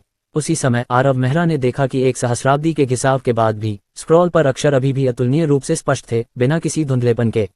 इसके आधार पर आरव मेहरा को एक बात का यकीन था, वह स्क्रॉल निश्चित रूप से इटर्नल इंक से लिखा गया था, क्योंकि केवल इटर्नल इंक ही समय के क्षरण का इस हद तक प्रतिरोध कर सकता है। चाहे कितने भी साल बीत जाएं, अक्षर नहीं बदलेंगे। लेकिन इटर्नल इंक के मान में उतार चढ़ाव निश्चित रूप से ऐसा नहीं दिखता था। स्क्रॉल में खुद कोई जादुई शक्ति नहीं थी और मान में उतार चढ़ाव बेहद कमजोर थे। एक साधारण जादूगर उन सूक्ष्म अंतरों को नोटिस नहीं कर पाएगा, लेकिन आरव मेहरा अलग था। उसने खस्ताहाल पुस्तकालय में इटर्नल इंक में लिखी इतनी सारी किताबें पढ़ी थी, क्योंकि कौन सी दूसरी किताबें समय के कहर से बच पाएंगी। मन का अनोखा उतार चढ़ाव उसके दिमाग में पहले से ही गहराई से अंकित था, इसलिए एक बार जब उसने स्क्रॉल पर ध्यान केंद्रित किया तो उसे यह समझने में एक पल लगा कि यह वास्तव में अनंत स्याही का मन का उतार चढ़ाव नहीं था। लेकिन अगर यह अनंत स्याही का मन का उतार चढ़ाव नहीं था तो क्या था? ये मन का उतार चढ़ाव बहुत खास था, जिससे उसे जीवंतता का एहसास हुआ, और आरव मेहरा ने इस तरह के मन के उतार चढ़ाव को केवल आध्यात्मिक जादू के उपकरण पर ही देखा था। ओह ठीक है, एक आध्यात्मिक जादू का उपकरण।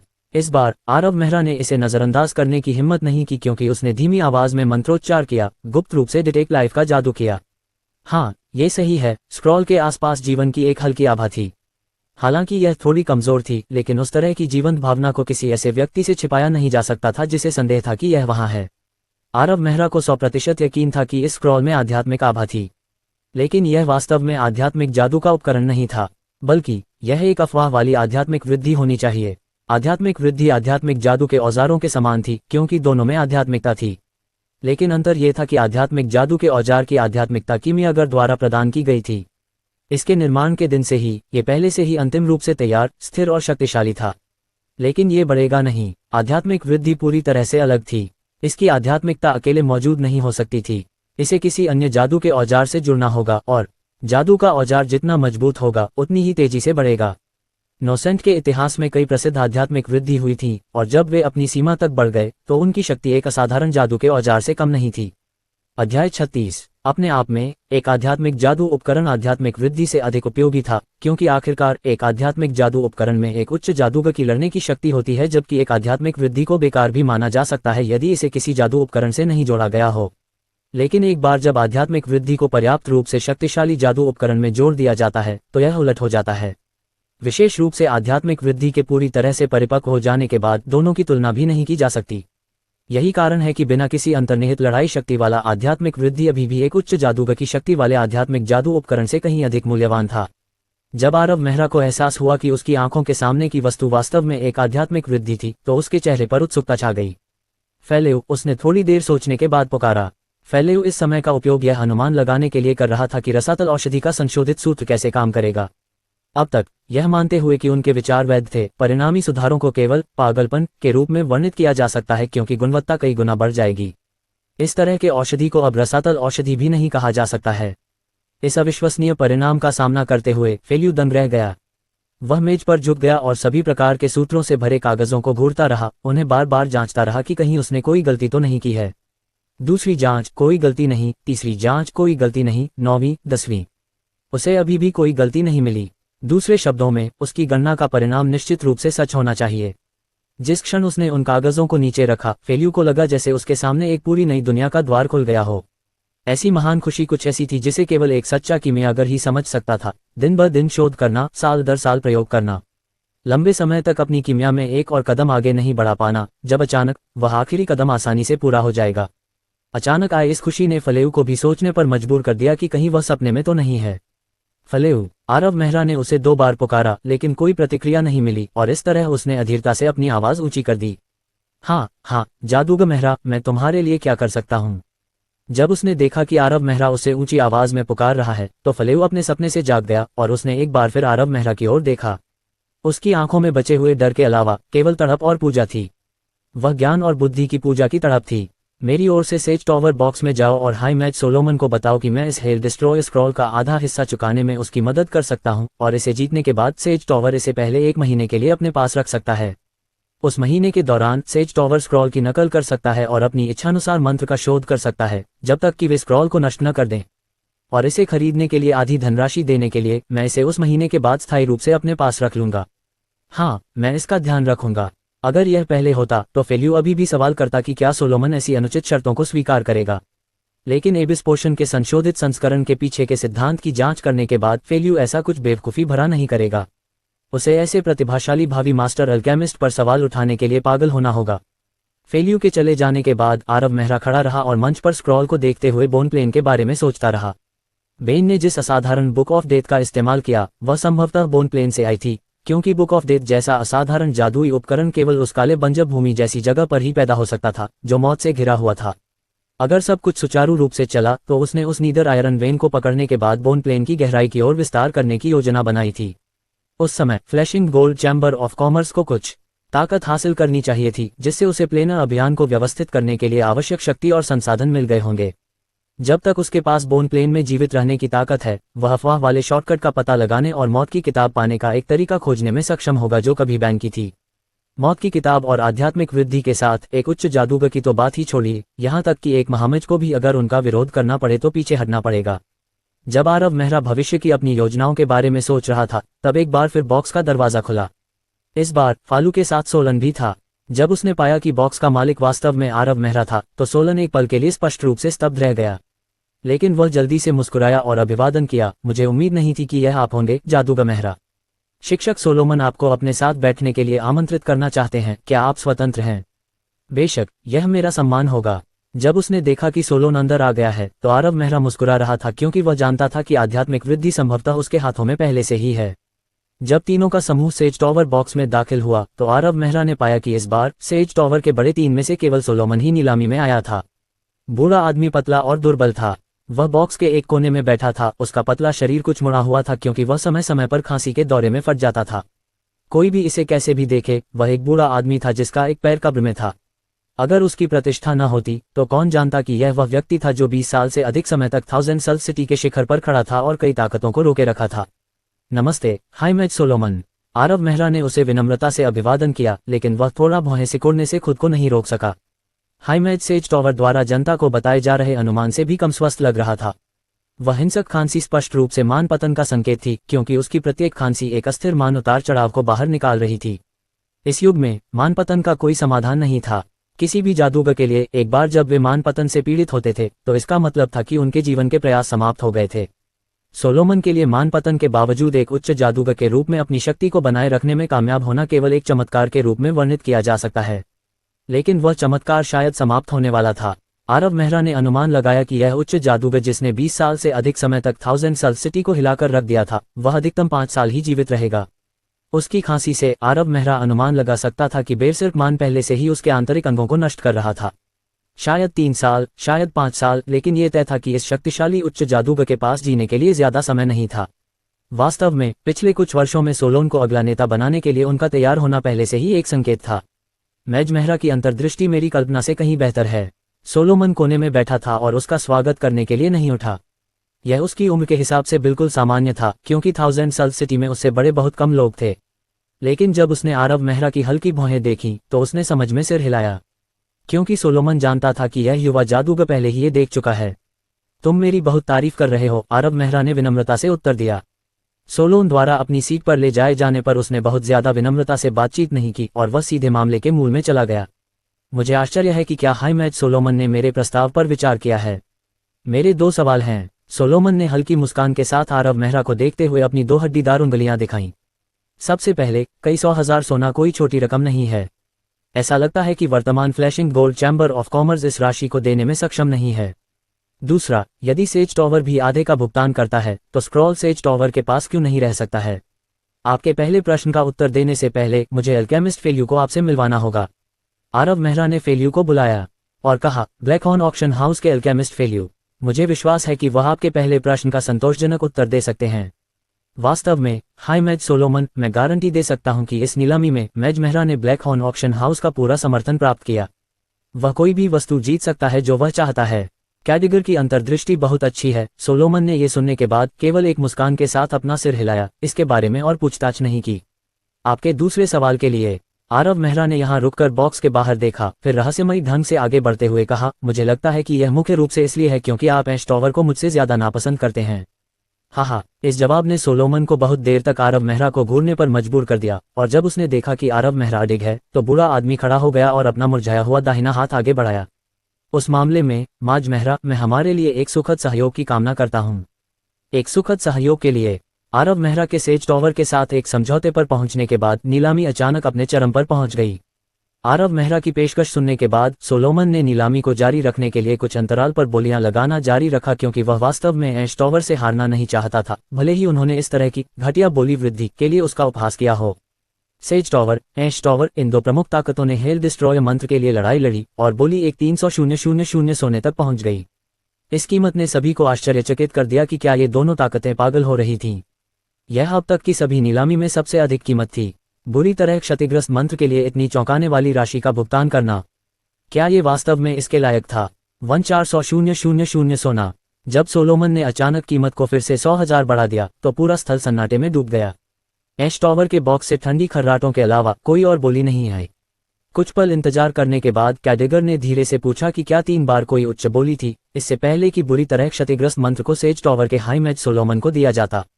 इस प्रकार आरव मेहरा को इस स्क्रॉल के लिए 700,000 सोना देना होगा।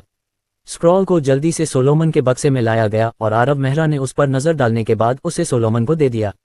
आरव मेहरा के लिए उस पर अंकित अधूरा मंत्र महत्वहीन था। महत्वपूर्ण हिस्सा स्क्रॉल ही था। किसी भी मामले में स्क्रॉल 1 महीने बाद उसका होगा, इसलिए इससे कोई फर्क नहीं पड़ता कि उसके पास अभी इसका निरीक्षण करने का समय है या नहीं। हेल डिस्ट्रॉयर मंत्र जीतने के बाद आरव मेहरा वहां से जाने का इरादा कर रहा था, लेकिन उसने यह उम्मीद नहीं की थी कि यह उच्च जादूगर जो हमेशा अकेला रहता था, वास्तव में उसे रुकने के लिए इतनी दृढ़ता से आग्रह करेगा। आरव मेहरा ने सोचा कि इस स्थिति में जाने पर जोर देना अजीब होगा, इसलिए अंततः उसके पास रुकने के अलावा कोई विकल्प नहीं था। अध्याय 37। नीलामी में शामिल अगली कई वस्तुएं ऐसी नहीं थीं जिनकी आरव मेहरा को जरूरत थी, और सोलोमन का ध्यान नीलामी पर बिल्कुल भी नहीं था। दोनों ने एक बेकार की बातचीत शुरू की और विषय वस्तु जल्दी ही जादू की ओर मुड़ गई। आमतौर पर एक जादूगर और एक उच्च जादूगर में बहुत कुछ समान नहीं होता, क्योंकि उनके क्षेत्रों के बीच का अंतर बहुत बड़ा था। लेकिन एक तरफ आरव मेहरा एक साधारण जादूगर नहीं था और दूसरी तरफ सोलोमन ने जानबूझकर विचारशीलता दिखाई। यहाँ तक कि अगर वह सहज रूप से कोई विषय उठाता भी तो ये ज्यादातर जादूगरों के ज्ञान के दायरे में होता, और यहाँ तक कि अगर यह कभी कभी महान जादूगरों के दायरे में होता तो वह बहुत दूर नहीं जाता या उस पर ज्यादा ध्यान नहीं देता। उन दोनों को जादू का बहुत गहरा ज्ञान था और चर्चा बहुत दिलचस्प और सामंजस्यपूर्ण थी। लेकिन दुर्भाग्य से ये सामंजस्यपूर्ण बातचीत लंबे समय तक जारी नहीं रही, क्योंकि एक बिन बुलाया मेहमान बॉक्स पर आ गया। हाय मैज सोलोमन, मैं मोंची परिवार का मेसन हूँ। क्या आप मुझे अंदर आने की इजाजत दे सकते हैं? मेसन बॉक्स के दरवाजे पर खड़ा था, गहरी सांस लेते हुए अपना रूप ठीक कर रहा था। मेसन, जिसे इन दिनों मोंची परिवार में अच्छी नज़र से नहीं देखा जाता था, को आखिरकार अपने पूरे परिवार का प्रतिनिधित्व करने का मौका मिला। ये कल्पना करना आसान था कि वह किस तरह के मूड में था। दरवाजे के सामने खड़े होकर मेसन सोच रहा था कि उसे एक उचित प्रदर्शन करना था और सोलोमन को अपनी असाधारण जादुई प्रतिभा दिखानी थी। और अगर आदरणीय हाई मैच खुशमिजाज मूड में थे तो वे उसे कुछ संकेत भी दे सकते थे। उसे अपने पिता, अपने बड़े भाई और थाउजेंड सल सिटी में सभी को यह बताने के लिए एक उचित प्रभाव डालना था कि मोंची कबीले का प्रतिनिधित्व करने के लिए सिर्फ रेयान ही नहीं था। अंदर आ जाओ। सोलोमन ने असहाय होकर अपना सिर हिलाया और आरव मेहरा से माफी मांगते हुए मुस्कुराया। नमस्कार महामहिम सोलोमन, मैं अपने पिता की ओर से यहाँ आया हूँ। जो मेसन ने गरिमापूर्ण भाव से बॉक्स में प्रवेश किया, लेकिन जैसे ही वह अपने पिता द्वारा कहे गए शब्दों को दोहराने वाला था, उसे एहसास हुआ कि यहाँ दो अप्रत्याशित लोग थे, फलेव और राजीव। कितनी अच्छी किस्मत। मेसन को यहाँ उस बदमाश को देखकर सुखद आश्चर्य हुआ। वह अभी भी नीलामी खत्म होने का इंतजार करने के बारे में सोच रहा था ताकि उस झुंझलाहट से निपट सके। उसने कभी नहीं सोचा था कि उसकी किस्मत इतनी अच्छी होगी कि नीलामी आधी भी नहीं हुई होगी, वह सोलोमन के बॉक्स में उसे पालेगा। सोलोमन का बॉक्स ऐसी जगह नहीं है जहां कोई भी अपनी मर्जी से घुस सकता है। यहां तक कि मुझे भी पिता ने बार बार विनम्र और सम्मानजनक रहने की चेतावनी दी थी। फिर भी यह राजीव मेहरा यहां आने की हिम्मत कैसे कर सकता है? वह कितना घमंडी है। मेसन ने सोचा, ये सही है, उस आदमी ने निश्चित रूप से सुना था कि हाई मैच सोलोमन यहाँ था, इसलिए वह अपनी किस्मत आजमाने आया और देखना चाहता था कि क्या हाई मैच सोलोमन उस पर दया करेगा और उसे सेज टॉवर में सीखने का मौका देगा। इस तरह की चाल मेरी नज़र से नहीं बच पाएगी। मेसन को इस बात पर गर्व था कि उसने साजिश को पहचानना कितना अच्छा सीखा था। लेकिन यह अच्छा है, मुझे आपको न ढूंढ पाने की चिंता थी, लेकिन आपने वास्तव में खुद को मेरे हवाले कर दिया और मुझे हाई मैच सोलोमन के सामने अपनी बुद्धिमत्ता और ज्ञान दिखाने का अवसर भी दिया। मेसन ने एक गहरी सांस ली और आरव मेहरा की ओर अपनी उंगली उठाने और धार्मिकता से भरे भाव के साथ डांटने से पहले अपना मूड शांत किया। राजीव मेहरा, तुम यहाँ क्या कर रहे हो? तुम जल्दी से बाहर क्यों नहीं निकल रहे हो? क्या यह ऐसी जगह है जहाँ तुम रह सकते हो? क्या तुम हाई मैच सोलोमन के आराम को परेशान कर सकते हो? मेसन के शब्द समाप्त होते ही बॉक्स शांत हो गया। आरव मेहरा और सोलोमन ने कोई प्रतिक्रिया नहीं की, लेकिन मेसन को घूरते हुए फेलेव के चेहरे पर जो भाव था, वह पूरी तरह से अवाक था। वह आखिर किस बारे में बात कर रहा है? क्या मोंची परिवार का दूसरा बेटा पूरी तरह से दिमागहीन है या क्या? क्या वह नहीं जानता कि जिस व्यक्ति की ओर वह इशारा कर रहा है वह भविष्य का मास्टर अल्केमिस्ट है? ये वह व्यक्ति है जिसका कैडिगर ने व्यक्तिगत रूप से स्वागत किया और विनम्रता से व्यवहार किया। उस पर इतनी लापरवाही से इशारा करना और ऐसा कुछ कहना, वह अपना हाथ नहीं रखना चाहता है न? उसका रवैया शायद ही उससे अलग हो सकता था जब वह पहली बार आरव मेहरा से मिला था। इसके अलावा ये पूछना कि क्या ये वह जगह है जहां वह रह सकता है। अरे, अगर सोलोमन ने मेहरा को रुकने के लिए नहीं कहा होता तो हम पहले ही अपने बॉक्स में वापस चले गए होते। कोई आश्चर्य नहीं कि 50 साल की उम्र से पहले ही मोंची के आधे बाल सफ़ेद हो गए। ये सब इस बेवकूफ़ बेटे की वजह से हुआ। वाकई दयनीय। यदि मेरा बेटा इतना मूर्ख होता तो मुझे हमारे रिश्ते को स्वीकार करने में बहुत शर्म आती। क्या अभी भी बाहर नहीं निकल रहे हो? मेसन ने किसी और की प्रतिक्रिया पर ध्यान नहीं दिया। जब वह वहां खड़ा था, राजीव को सही तरीके से पुकार रहा था तो हर कोई चुपचाप उसे देख रहा था। उसे लगा कि इस समय उसकी आभा बहुत शक्तिशाली थी, जिससे वह काफी प्रसन्न महसूस कर रहा था। मैं तुमसे कह रहा हूं, बेहतर होगा कि तुम तुरंत बाहर निकल जाओ। यह मत कहो कि मैं तुम्हें कोई सम्मान नहीं दे रहा हूं। तब तक प्रतीक्षा करो जब तक कोई तुम्हें बाहर न निकाल दे और तुम समझ जाओगे कि वास्तव में दयनीय महसूस करना कैसा होता है। बस मेसन, ये देखकर कि यह आदमी और अधिक अनुचित होता जा रहा था, सोलोमन, जो इस दृश्य का आनंद ले रहा था, ने अंततः इसे रोक दिया। कुछ बार खांसने के बाद उसने समझाया, मेज मेहरा मेरे मेहमान हैं। तुमने वही कहा है जिसके लिए तुम्हारे पिता ने तुम्हें भेजा था, है न? ये सुनकर मेसन अचानक दंग रह गया। ये किस तरह की स्थिति थी? यह उसकी अपेक्षा से अलग क्यों थी? वह अपना काम भी पूरा नहीं कर पाया और उसे पहले ही बर्खास्त कर दिया गया था। वह राजीव मेहरा हाई मैच सोलोमन का मेहमान कब बना? क्या हाई मैच सोलोमन ने उस पर दया की और जानबूझकर उसे बाहर निकलने का रास्ता दिया? यह नहीं चलेगा। मुझे आखिरकार मौका मिल गया। मैं उसे हाई मैच सोलोमन को इस तरह धोखा देने नहीं दे सकता। मेसन ने जल्दी से कहा, ऐसा नहीं है हाई मैच सोलोमन, मेरी बात सुनो। ये राजीव मेहरा लोगों को धोखा देने के लिए दयनीय अभिनय करना पसंद करता है। धोखा मत खाओ। सोलन, युवा मोंची को देखो। इस बार सोलोमन ने मेसन की बातों को अनदेखा कर दिया और सीधे सोलोन से उसे बाहर भेजने के लिए कहा। युवा मास्टर मोंची, कृपया मेरे पीछे आओ। हाई मैच सोलोमन, मेरी बात सुनो। मेसन अभी भी अपना मामला बनाने के लिए संघर्ष कर रहा था, लेकिन दुर्भाग्य से सोलोन पहले ही उसे बॉक्स से बाहर निकाल रहा था। किसी को भी वास्तव में परवाह नहीं थी कि उसे और क्या कहना है। जहां तक आरव मेहरा और सोलोमन का सवाल है, ये केवल एक छोटा सा अंतराल था। उनमें से कोई भी मोंची परिवार के इस दूसरे युवा मास्टर की हरकतों से चिंतित नहीं था। मेसन के जाने के बाद बॉक्स में माहौल एक बार फिर से सौहार्दपूर्ण हो गया। नीलामी भी जारी रही और लगभग आधे घंटे के बाद आरव मेहरा को आखिरकार मैना बैप्टिज्म के लिए आवश्यक बची हुई 2 सामग्रियां मिल गईं। स्टाइल्स वाटर पर पिछली बोली की तुलना में ये 2 खरीद बहुत आसानी से हो गईं और कई अन्य लोगों का ध्यान आकर्षित नहीं किया। उन्हें ये 10,000 से भी कम सोने में मिल गईं। 4 में से 3 सामग्रियां पहले से ही उनके हाथों में थीं और आरव मेहरा काफी आराम से सोलोमन के साथ बातचीत करते हुए आवश्यक सामग्रियों में से आखिरी के आने का इंतजार करते हुए। जब वे बात कर रहे थे तो बॉक्स के दरवाजे पर दस्तक की आवाजें सुनाई दे रही थीं। इस बार ये खुद मोंची था, उसके पीछे एक उदास मेसन था। युवा लड़के को शायद मोंची ने उसके लौटने के बाद सही ढंग से सबक सिखाया था। हालांकि वह अभी भी आरव मेहरा को गुस्से से देख रहा था, लेकिन उसने अपना मुंह खोलने की हिम्मत नहीं की। मुझे सच में खेद है हाइमेज सोलोमन, मैं अपने बेटे मेसन को अनुशासित करने में विफल रहा और उसने आपको और आपके मेहमान को नाराज कर दिया। मैं उसकी ओर से माफी मांगने आया हूँ। मोंची ने प्रवेश करते ही अपना सिर नीचे कर लिया। हालांकि सोलोमन ने इस मामले को ज्यादा तूल नहीं दिया, क्योंकि वह माता पिता की परेशानियों से सहानुभूति रखता था, भले ही उसे परवाह हो, लेकिन वह अब मोंची के लिए चीजें अजीब नहीं बनाएगा, खासकर तब जब राजीव को उसकी बकवास से कोई फर्क नहीं पड़ा। एक मामूली बात है, राष्ट्रपति मोंची को इसके लिए व्यक्तिगत रूप से यहाँ आने की जरूरत नहीं थी। सोलोमन ने सिर हिलाते हुए विनम्रता से मुस्कुराया, जैसे कि अभी अभी याद आया हो। उसने एक और विषय उठाया। ओह ठीक है राष्ट्रपति मोंची, मेसन ने कहा कि आपको कुछ चाहिए। मुझे आश्चर्य है कि वह क्या है। हाँ, ये भी एक मामूली बात है। मोंची ने एक सूखी हंसी निकाली, मन ही मन खुद को कोसते हुए कि बूढ़ा बूढ़ा सोलोमन स्पष्ट रूप से मूर्ख बन रहा था। मैंने स्पष्ट रूप से एक महत्वपूर्ण मामले के लिए आपकी तलाश की, अन्यथा मैं नीलामी के अंत की प्रतीक्षा करने के बजाय मेसन को संदेश कैसे दे सकता था।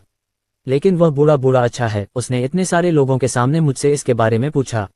धिक्कार है, ऐसा नहीं है कि मैं पूछ सकता हूं कि क्या वह इतने सारे लोगों के सामने मेहरा घर के अवशेषों के खिलाफ साजिश करना चाहता है। लेकिन भले ही मोंची मन ही मन कोस रहा था, फिर भी उसके चेहरे पर मुस्कान थी। और ठीक है हाइमेज सोलोमन, मैंने अभी तक आपको उस हेल डिस्ट्रॉयर स्क्रॉल को प्राप्त करने के लिए बधाई नहीं दी है। मुझे विश्वास है कि इस स्क्रॉल के साथ सेज टॉवर की उपलब्धियां एक और कदम बढ़ेंगी। ये वास्तव में जश्न मनाने लायक है। हाँ, ये सिर्फ एक बुरी तरह क्षतिग्रस्त हेल डिस्ट्रॉयर मंत्र है। अगर एश टॉवर के लोग इसे पाने के लिए दृढ़ संकल्पित न होते तो शायद मैं बोली लगाने में इतना उत्तेजित न होता। 2 बूढ़े लोमड़ियों को अपने कर्तव्य दिखाते हुए सुनकर आरव मेहरा कुछ हद तक नाराज हो रहा था, लेकिन ये कहना बहुत अजीब लग रहा था कि वह जाना चाहता था, इसलिए वह बस वहां बैठ सकता था और सहन कर सकता था। अपने अंतिम अधिग्रहण के मंच पर आने की लालसा कर रहा था। एक बार जब वह इसे पा लेता तो वह बॉक्स से विदा ले लेता। सौभाग्य से आरव मेहरा को लंबा इंतजार नहीं करना पड़ा। कुछ मिनट बाद चौथा अभिकर्मक, जो उसे मन बपतिस्मा के लिए चाहिए था, दिखाई दिया। अगला item red flame fish oil की एक बोतल। अध्याय 38। कैडिगर द्वारा ये घोषणा किए जाने के बाद कि अगला item red flame fish oil है, आरव मेहरा अचानक से जीवंत हो गए। वास्तव में ये सिर्फ आरव मेहरा ही नहीं था, आयोजन स्थल के कई कीमियागरों की नजर तुरंत उस छोटी कांच की बोतल पर पड़ी। नीलामी स्टैंड पर रखी बोतल एक व्यक्ति के अंगूठे के आकार की थी और उसमें लाल रंग का तरल भरा हुआ था। यह अफवाह रेड फ्लेम फिश ऑयल थी। रेड फ्लेम फिश ऑयल कोई विशेष प्रभाव नहीं जोड़ता था, लेकिन ये सभी प्रकार की सामग्रियों के बीच नकारात्मक प्रतिक्रियाओं को बेअसर कर सकता था। ये किसी भी कीमियागर के लिए अमूल्य मूल्य की चीज थी। एक शीर्ष कीमियागर रेड फ्लेम फिश ऑयल की एक बोतल पर भरोसा करके ग्रेट कीमियागर रैंक की औषधि तैयार कर सकता था, जबकि एक शीर्ष महान कीमियागर रेड फ्लेम फिश ऑयल की एक बोतल के साथ मास्टर कीमियागर के दायरे को भी छू सकता था। ये किसी व्यक्ति द्वारा बनाई जा सकने वाली सबसे अच्छी औषधि को एक पूरे रैंक से ऊपर उठाने जैसा था। इसके अलावा रेड फ्लेम फिश ऑयल बाजार में बेहद दुर्लभ था। ब्लैक हॉर्न नीलामी जैसे आयोजन में भी कई सालों तक रेड फ्लेम फिश ऑयल की थोड़ी सी भी छाया नहीं देखी गई थी। इसके बारे में कुछ नहीं किया जा सकता था, क्योंकि रेड फ्लेम फिश केवल स्पार्क आइलैंड के पड़ोसी समुद्र में ही पाई जा सकती थी। यह ऐसी जगह नहीं थी जहां कोई आराम से जा सकता था, क्योंकि वहां अक्सर किंग लेवल सी बीस्ट्स घूमते रहते थे। अगर कोई साधारण भाड़े का समूह समुद्र के उस हिस्से में प्रवेश करता तो शायद कुछ ही मिनटों में उन्हें एक भयावह सी बीस्ट निगल जाता। निगरानी रखने के लिए 1 या 2 शक्तिशाली हाई मैच के बिना वे वहां नहीं जा सकते थे, और अगर फिर भी जाने पर जोर दिया जाता तो वे अपनी जान जोखिम में डाल रहे होते। इसके अलावा रेड फ्लेम फिश को संभालना भी आसान नहीं था। उनके पास लड़ने की कोई ताकत नहीं थी, लेकिन स्वाभाविक रूप से उनका तापमान बहुत अधिक था और वे हमेशा समूहों में चलते थे, अक्सर हजारों की संख्या में। जब वे एक साथ तैरते थे तो उनके आसपास का पूरा इलाका लगातार उबलता रहता था, और यहाँ तक कि कई भयावह किंग लेवल सी बीस्ट भी उनके सामने आने को तैयार नहीं होते थे। विशाल समुद्र में तैरती लाल लौ मछलियों का एक समूह जहां भी वे जाते पानी को उबाल देता। चाहे कोई भी बेड़ा कितना भी शक्तिशाली क्यों न हो, इस भयानक शक्ति के सामने उन्हें जीवित रहने में ही परेशानी हो सकती है। जिसने लाल लौ मछली के तेल की इस छोटी बोतल को खरीदा था, उसे इसे प्राप्त करने में संभवतः बहुत कठिनाइयों का सामना करना पड़ा होगा। जैसे ही नीलामी में लाल लौ मछली के तेल की यह बोतल दिखाई दी, आयोजन स्थल पर मौजूद किमियागर तुरंत ही कट्टरता की स्थिति में आ गए। कैडिगर ने अभी शुरुआती कीमत घोषित नहीं की थी कि एक मध्यम आयु वर्ग के किमियागर ने 1 लाख सोने की अपनी बोली लगाए। अरे किमियागर मन, तुम थोड़े ज्यादा चिंतित हो। कैडिगर ने अपना माथा रगड़ा, यह नहीं जानते हुए कि किमियागर की प्रतिक्रिया पर हंसे या रोए। मैं इसके बारे में कुछ नहीं कर सकता, मेरी सारी तरल संपत्ति कुल मिलाकर 1 लाख सोने की है। मैं दूसरों के साथ प्रतिस्पर्धा नहीं कर सकता, इसलिए मैं इसे खत्म करने के लिए पहली कीमत पर कॉल कर सकता हूँ। माना नामक इस मध्यम आयु वर्ग के व्यक्ति का रवैया बहुत अच्छा था और कैडिगर की चिढ़ाने के बाद उसने वास्तव में आयोजन स्थल के बाकी हिस्सों की ओर इशारा किया और कड़वाहट से मुस्कुराया, जिससे रेड फ्लेम फिश ऑयल द्वारा लाया गया तनाव कुछ हद तक कम हो गया। हाँ, बहुत अच्छा। चूंकि अल्केमिस्ट माना ने पहले ही एक प्रस्ताव दिया है, तो रेड फ्लेम फिश ऑयल की इस बोतल की शुरुआती कीमत 1 लाख सोना होगी और न्यूनतम बोली वृद्धि 10,000 होगी। 1,50,000 सोना, 1,70,000, 2 लाख सोना ... कैडिगर ने अपनी बात पूरी ही की थी कि आवाजें अपनी बोलियां लगाने लगीं। अपेक्षाकृत गरीब अल्केमिस्ट माना के पास वास्तव में बोली लगाने का मौका नहीं था। आरव मेहरा जानता था कि उसे बड़ी रकम खर्च किए बिना यह नहीं मिलेगा। 3 लाख सोना। जैसे ही आरव मेहरा इस बात पर झिझक रहे थे कि उन्हें जल्दी बोली लगानी चाहिए या इंतजार करना चाहिए, मोंची ने एक नई कीमत की घोषणा की। आरव मेहरा ने अपना मुंह बंद कर लिया। अच्छा, मोंची परिवार भी इस आइटम को चाहता है। ऐसा लगता है कि यह रेड फ्लेम फिश ऑयल वाकई कम कीमत पर नहीं बिकेगा। आरव मेहरा का अनुमान सही था। मोंची की बोली कई किमियागरों के उत्साह को कम नहीं कर सकी, क्योंकि इसके तुरंत बाद 4,50,000 की बोली लगी। कीमत में उछाल पागलपन की हद तक ज्यादा था। 700,000 सोना। जब मोंची ने कीमत बढ़ाकर 700,000 कर दी, तो किमियागरों का उत्साह ठंडा पड़ने लगा। वह कीमत वाकई थोड़ी ज्यादा थी और कई किमियागर जो सिर्फ बोली लगाने की कोशिश कर रहे थे, वे इस बिंदु पर बाहर हो गए। केवल कुछ महान किमियागर ही भाग ले सकते थे, क्योंकि आम किमियागर इतने पैसे खर्च नहीं कर सकता। भले ही रेड फ्लेम फिश ऑयल की यह बोतल उन्हें उनके स्तर से ज्यादा का पोषण बनाने दे, लेकिन ये सिर्फ एक महान किमियागर स्तर का पोषण ही होगा। ऐसा पोषण इतनी कीमत पर नहीं बिकेगा कि उसकी इतनी ज्यादा कीमत हो। लेकिन अगर यह मास्टर लेवल पोषण के लिए होता, तो रेड फ्लेम फिश पोषण की यह बोतल अभी भी अपनी मौजूदा कीमत पर एक अच्छा निवेश माना जा सकता था। जाहिर है, मोंची अपने द्वारा बताई गई कीमत से बहुत खुश था। कार्यक्रम स्थल के शांत होने के बाद मोंची धीरे धीरे अपनी सीट पर बैठ गया, अपनी कुर्सी के पीछे की ओर थोड़ा झुक गया और मुस्कुराया जैसे कि सब कुछ योजना के अनुसार चल रहा हो। लेकिन वह मुस्कान ज्यादा देर तक नहीं टिकी, क्योंकि उसके पास ही बैठा युवा जादूगर खड़ा हो गया। 800,000 सोना। मोंची के चेहरे पर मुस्कान अजीब हो गई। मोंची ने बोली युद्ध के कई संभावित मोड़ों पर विचार किया था, जैसे कि सिल्वर मून मर्सिनरीज के महान किमियागर ने उसके खिलाफ बोली लगाई, या सोलोमन ने इसमें शामिल होने का फैसला किया, या थोरपे ने इसे हासिल करने की इच्छा जताई। उसने इस संभावना पर भी विचार किया था कि कैडिगर व्यक्तिगत रूप से बोली लगाने की कोशिश करेगा, लेकिन मोंची ने निश्चित रूप से नहीं सोचा था कि 700,000 सोने की उसकी बोली के बाद युवा मेहरा अगली बोली लगाएगा। यह 800,000 सोना था, न कि 80,000 सोना या 8,000 सोना। कुछ महीने पहले वह युवा मेहरा अपने चाचा का कर्ज भी नहीं चुका पाया था और उसे अपना घर छोड़ने के लिए मजबूर होना पड़ा था। अब वह अचानक 800,000 सोने की बोली कैसे लगा सकता है? क्या हो रहा है? मोंची को यह समझ में नहीं आया। क्या मैंने गलत अनुमान लगाया? क्या उस मेहरा के साथ ब्लैक हॉर्न नीलामी के फेल्यू का समर्थन नहीं था? ये वास्तव में मामला हो सकता है। उसने फिर से बॉक्स के चारों ओर नजर डाली और नोट किया, राजीव मेहरा स्पष्ट रूप से सोलोमन के बगल में बैठा है, जबकि फेल्यू सोलोन के साथ बैठा था। ये स्पष्ट रूप से यहाँ अन्य लोगों के सापेक्ष उसकी स्थिति को दर्शाता है। इस बॉक्स में सोलोमन और मेहरा का दर्जा सोलोन और फलेयू से कहीं ज्यादा है। और भी, भले ही फलेयू को कैडिगर बहुत मानता हो, लेकिन वह निश्चित रूप से 800,000 सोने की बड़ी रकम नहीं निकाल सकता। इस राजीव मेहरा के पास निश्चित रूप से धन का एक और स्रोत है। लेकिन अगर यह फलेयू नहीं है, तो कौन है? सोलोमन। इस बिंदु पर मोंची ने सोलोमन को एक संदिग्ध नजर से देखा। सोलोमन ने अजीब नजर को देखकर मुस्कुराया, लेकिन बस आंखें मूंद लीं। इस बार सोलोमन का मूड वास्तव में काफी अच्छा था, खासकर जब उसने मोंची की हैरान अभिव्यक्ति देखी। 850,000 सोना। मोंची सोच रहा था, लेकिन दुर्भाग्य से नीलामी इंतजार नहीं कर सकती थी, इसलिए उसके पास कुछ हिचकिचाहट के बाद एक नई बोली लगाने के अलावा कोई विकल्प नहीं था। यह एक ऐसी कीमत थी जो मोंची के लिए पहले से ही दर्दनाक थी। 1000 साल सिटी में twin moons chamber of commerce बेहद समृद्ध था और उनकी संपत्ति को आसानी से चुनौती नहीं दी जा सकती थी।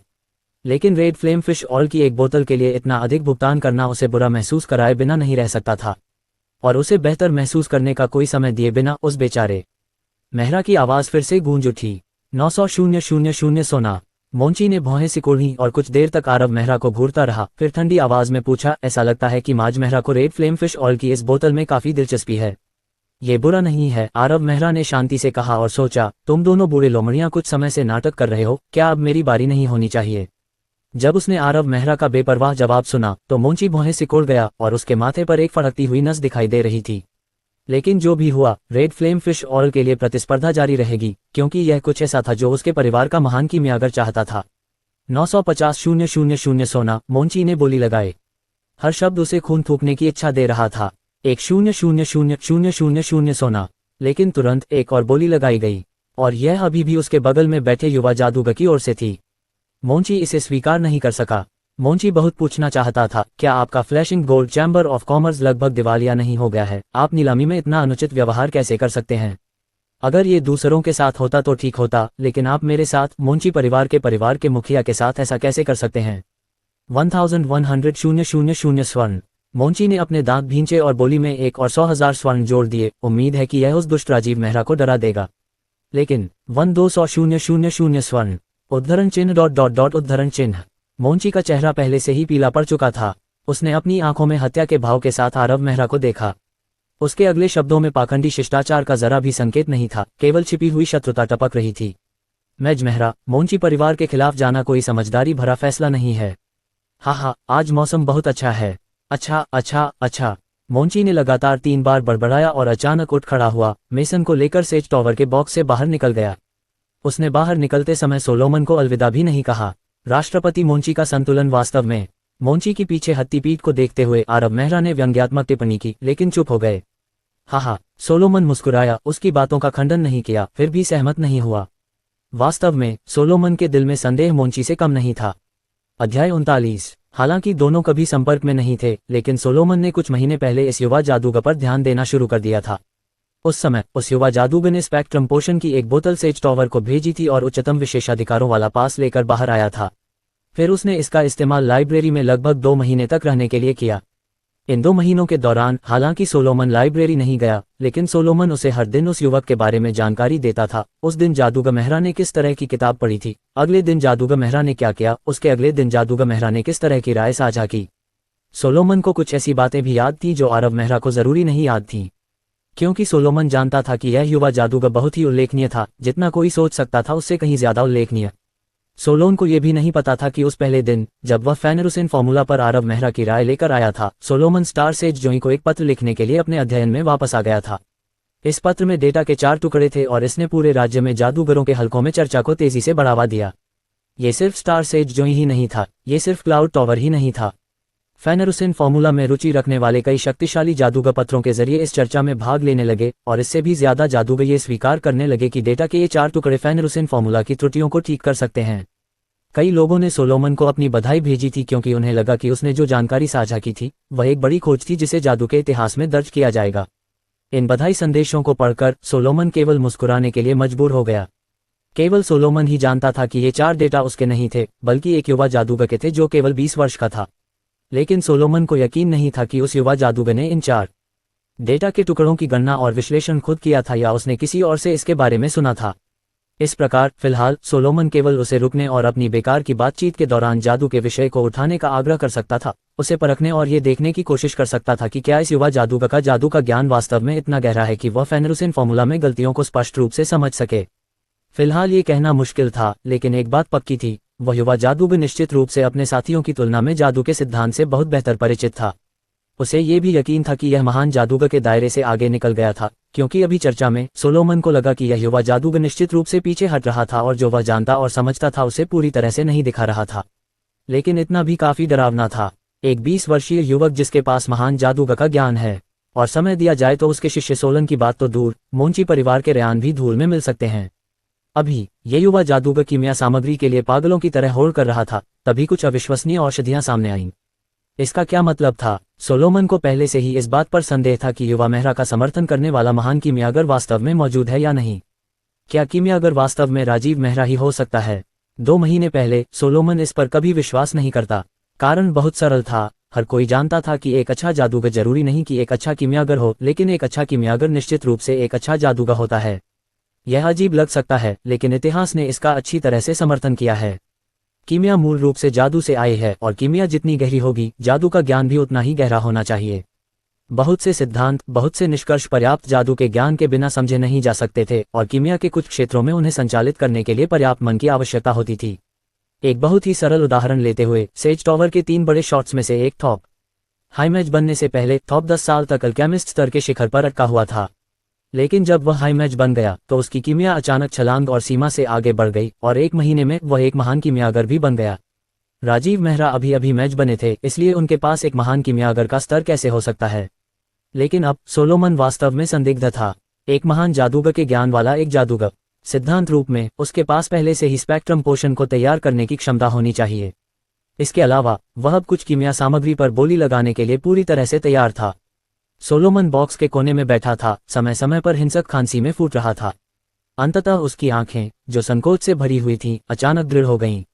रेड फ्लेम फिश ऑयल पर बोली पहले ही समाप्त हो चुकी थी और आरव मेहरा ने अपने मन बपतिस्मा के लिए आवश्यक अंतिम सामग्री प्राप्त करने के लिए एक 200,000 सोने का उपयोग किया था।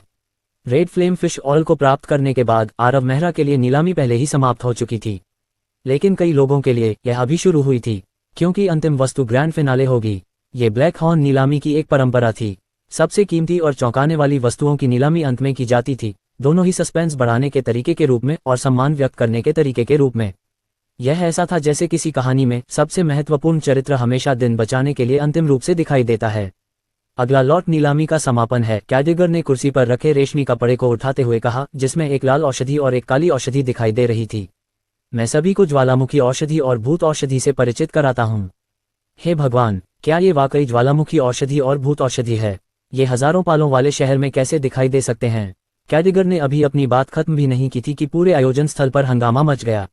अगर कोई यह कह सकता है कि हेल डिस्ट्रॉयर मंत्र और रेड फ्लेम फिश ऑयल की नीलामी ने हलचल मचा दी थी, तो इन 2 औषधियों ने जो किया वह एक विस्फोटक झटका था। ब्लैक हॉर्न नीलामी में शामिल होने वाले ज्यादातर लोग बहुत जानकार थे, तो वे प्रसिद्ध ज्वालामुखी औषधि और भूत औषधि के बारे में कैसे नहीं जानते? वास्तव में इसके बारे में सुनना इतना आसान नहीं था। मास्टर अल्केमिस्ट स्तर के करीब पहुंचने वाली ये 2 औषधियां पहले से ही इन लोगों के दिलों में पौराणिक अस्तित्व बन चुकी थीं।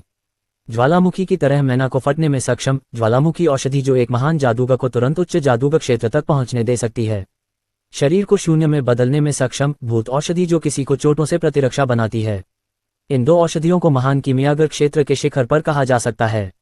कोई भी महान कीमियागर जो इन 2 औषधियों में महारत हासिल कर लेता है, वह मास्टर कीमियागर बनने के मार्ग पर चलने में सक्षम होगा। इसके अलावा इस स्तर तक पहुंचने वाला एक महान कीमियागर इन औषधियों को जल्दबाजी में मिश्रित नहीं करेगा। सबसे पहले क्योंकि सामग्री निषेधात्मक रूप से महंगी थी, जिससे कई महान कीमियागर इसे वहन करने में सक्षम नहीं थे, और दूसरी बात क्योंकि इन 2 औषधियों को बनाने के लिए बहुत समय और प्रयास की आवश्यकता थी। आमतौर पर एक को मिश्रित करने में 1 दर्जन दिनों से लेकर 1 महीने तक का समय लगता था। अगर कुछ भी गलत हुआ तो निवेश किया गया समय और पैसा बर्बाद हो जाएगा। इन दोनों औषधियों में से किसी एक के प्रकट होने से अनगिनत ताकतें आकर्षित होंगी और वे उन्हें प्राप्त करने के लिए अपने खजाने को खाली करने में संकोच नहीं करेंगे। और अब दोनों औषधियां एक ही समय पर प्रकट हुईं।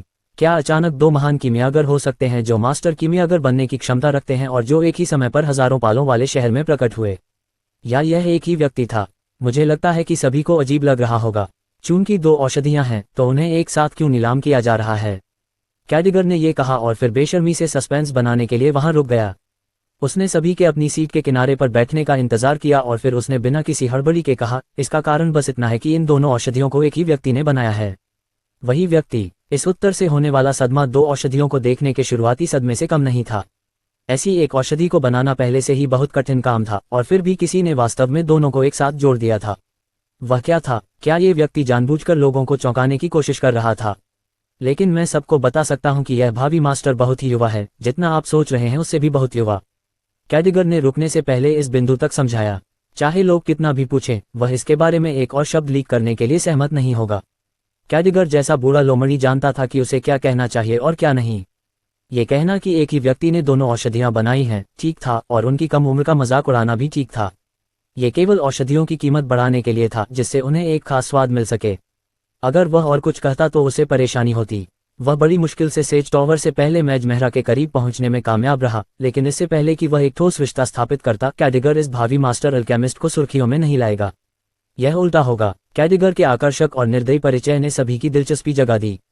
मास्टर अल्केमिस्ट दायरे के बेहद करीब और एक ही व्यक्ति द्वारा मिश्रित 2 औषधियां। कैडिगर ने वास्तव में इस नीलामी के लिए इतना भयंकर समापन किया था। कैडिगर खुद एक महान अल्केमिस्ट थे जो प्रतिभा से भरपूर थे।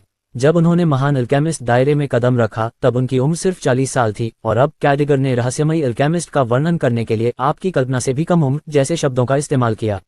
इन औषधियों को मिश्रित करने वाला अल्केमिस्ट कितना युवा था? 35 साल का, शायद 30 साल का, और भी कम उम्र का। ये सोचकर ही कि शायद ऐसा हो सकता है, आयोजन स्थल पर मौजूद सभी लोग सुन्न हो गए। नीलामी कक्ष में बैठे ये सभी लोग साधारण किरदार नहीं थे। यहाँ प्रमुख ताकतों के नेताओं की कोई कमी नहीं थी। उनके पास खुद कई अल्केमिस्ट थे, तो वे कैसे नहीं जानते थे कि एक प्रतिभाशाली अल्केमिस्ट को तैयार करना कितना मुश्किल था।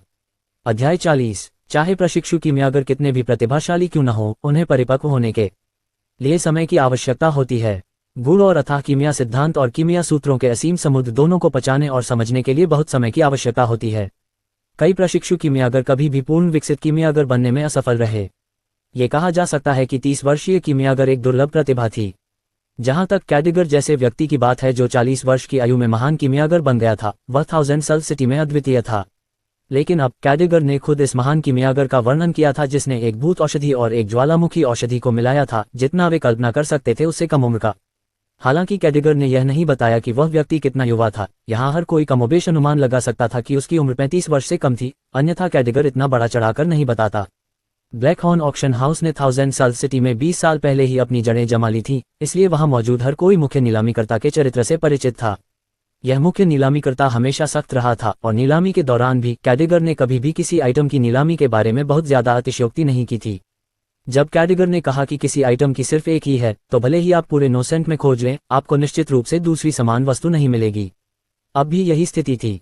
कैडिगर ने कहा था कि यह एक महान कीमियागर है जो उनकी कल्पना से कम उम्र का है, इसलिए यह महान कीमियागर निश्चित रूप से 35 वर्ष से ज्यादा उम्र का नहीं था। इसके बारे में सोचते हुए एक महान कीमियागर जो 35 वर्ष से कम उम्र का था और कभी भी मास्टर के दायरे में प्रवेश कर सकता था, ऐसी पागल संभावना ने दर्शकों में से हर किसी को बेचैन कर दिया। उन्होंने सभी ने अनुमान लगाए और संभावनाओं पर चर्चा की। इन ताकतों की इस भावी मास्टर कीमियागर के प्रति रुचि 2 औषधियों के मूल्य से भी ज्यादा थी। कुछ ही मिनटों में कम से कम 7 या 8 प्रमुख व्यक्ति थे जिन्होंने अपने सबसे भरोसेमंद और सक्षम अधीनस्थों को बुलाया था, उन्हें कुछ आदेश दिए थे। संक्षेप में, अंतिम लॉट पर बोली शुरू होने से पहले ही इसने पूरे आयोजन स्थल पर एक बड़ा हंगामा खड़ा कर दिया था। अगले 2 पोषण 300,000 सोने की कम कीमत पर शुरू होंगे और न्यूनतम बोली वृद्धि 30,000 सोना है। ये देखकर कि वह उस प्रभाव तक पहुंच गया था जिसे वह प्राप्त करना चाहता था, कैडिगर ने आधिकारिक तौर पर प्रसन्न मुस्कान के साथ अंतिम लॉट पर बोलियां बुलाईं। 1,000,000 सोना। कैडिगर के शब्द अभी समाप्त ही हुए थे कि दूसरी मंजिल पर एक बॉक्स से एक आवाज आई। ये 2 पोषण हमारे एश टॉवर के होंगे। बोली की घोषणा करने वाली आवाज वही थी जिसने हेल डिस्ट्रॉयर मंत्र के लिए सोलोमन के खिलाफ बोली लगाई थी। सेज टॉवर और एश टॉवर के बीच की नफरत और दुश्मनी का पता दूर के तीसरे राजवंश से लगाया जा सकता है। राज्य के पूर्वी भाग में रहने वाली ये 2 ताकतें लगातार एक दूसरे से लड़ रही थीं। वे हर चीज के लिए लड़ रहे थे, प्राकृतिक संसाधन, प्रतिभा, ज्ञान, उपकरण। वे एक दूसरे को दबाने के अपने प्रयासों में पूरी तरह से बेईमान थे। कई 100 साल पहले एक बड़े पैमाने पर युद्ध हुआ था जिसके परिणामस्वरूप कई जादूगरों ने अपनी जान गंवा दी थी। इसने बचे हुए लोगों के दिलों में नफरत के बीज भी बो दिए। हालांकि अगले 100 से अधिक वर्षों तक कोई खुला संघर्ष नहीं हुआ था, लेकिन अंधेरे में लड़ाई महान युद्ध से पहले की तुलना में और भी अधिक तीव्र थी। चूंकि एश टॉवर ने बोली लगाई थी, इसलिए सेज टॉवर स्वाभाविक रूप से उसका अनुसरण करेगा, पीछे रहने के लिए तैयार नहीं। हालांकि हेल डिस्ट्रॉयर मंत्र की कीमत एक 400,000 सोना थी, लेकिन इसका आधा हिस्सा अरब मेहरा ने कवर किया था, इसलिए सोलोमन के पास अभी भी इस क्षमता की किसी चीज के लिए लड़ाई लड़ने के लिए पर्याप्त धन था। आपने कहा कि ये औषधियां एश टॉवर की होंगी। कैडिगर ने अभी कुछ कहा ही था कि सेज टॉवर बॉक्स से सोलोमन की खांसी की आवाज आए। 1,100,000 सोना। ये स्पष्ट उकसावे एश टॉवर की प्रतिष्ठा के लिए एक चुनौती थी, तो एश टॉवर ऐसा कैसे होने दे सकता था। एक और बोली के बाद एक ठंडी खर्राटियां निकली। 1,300,000 सोना। 1,400,000 सोना। 1,500,000 सोना। 1,600,000 सोना।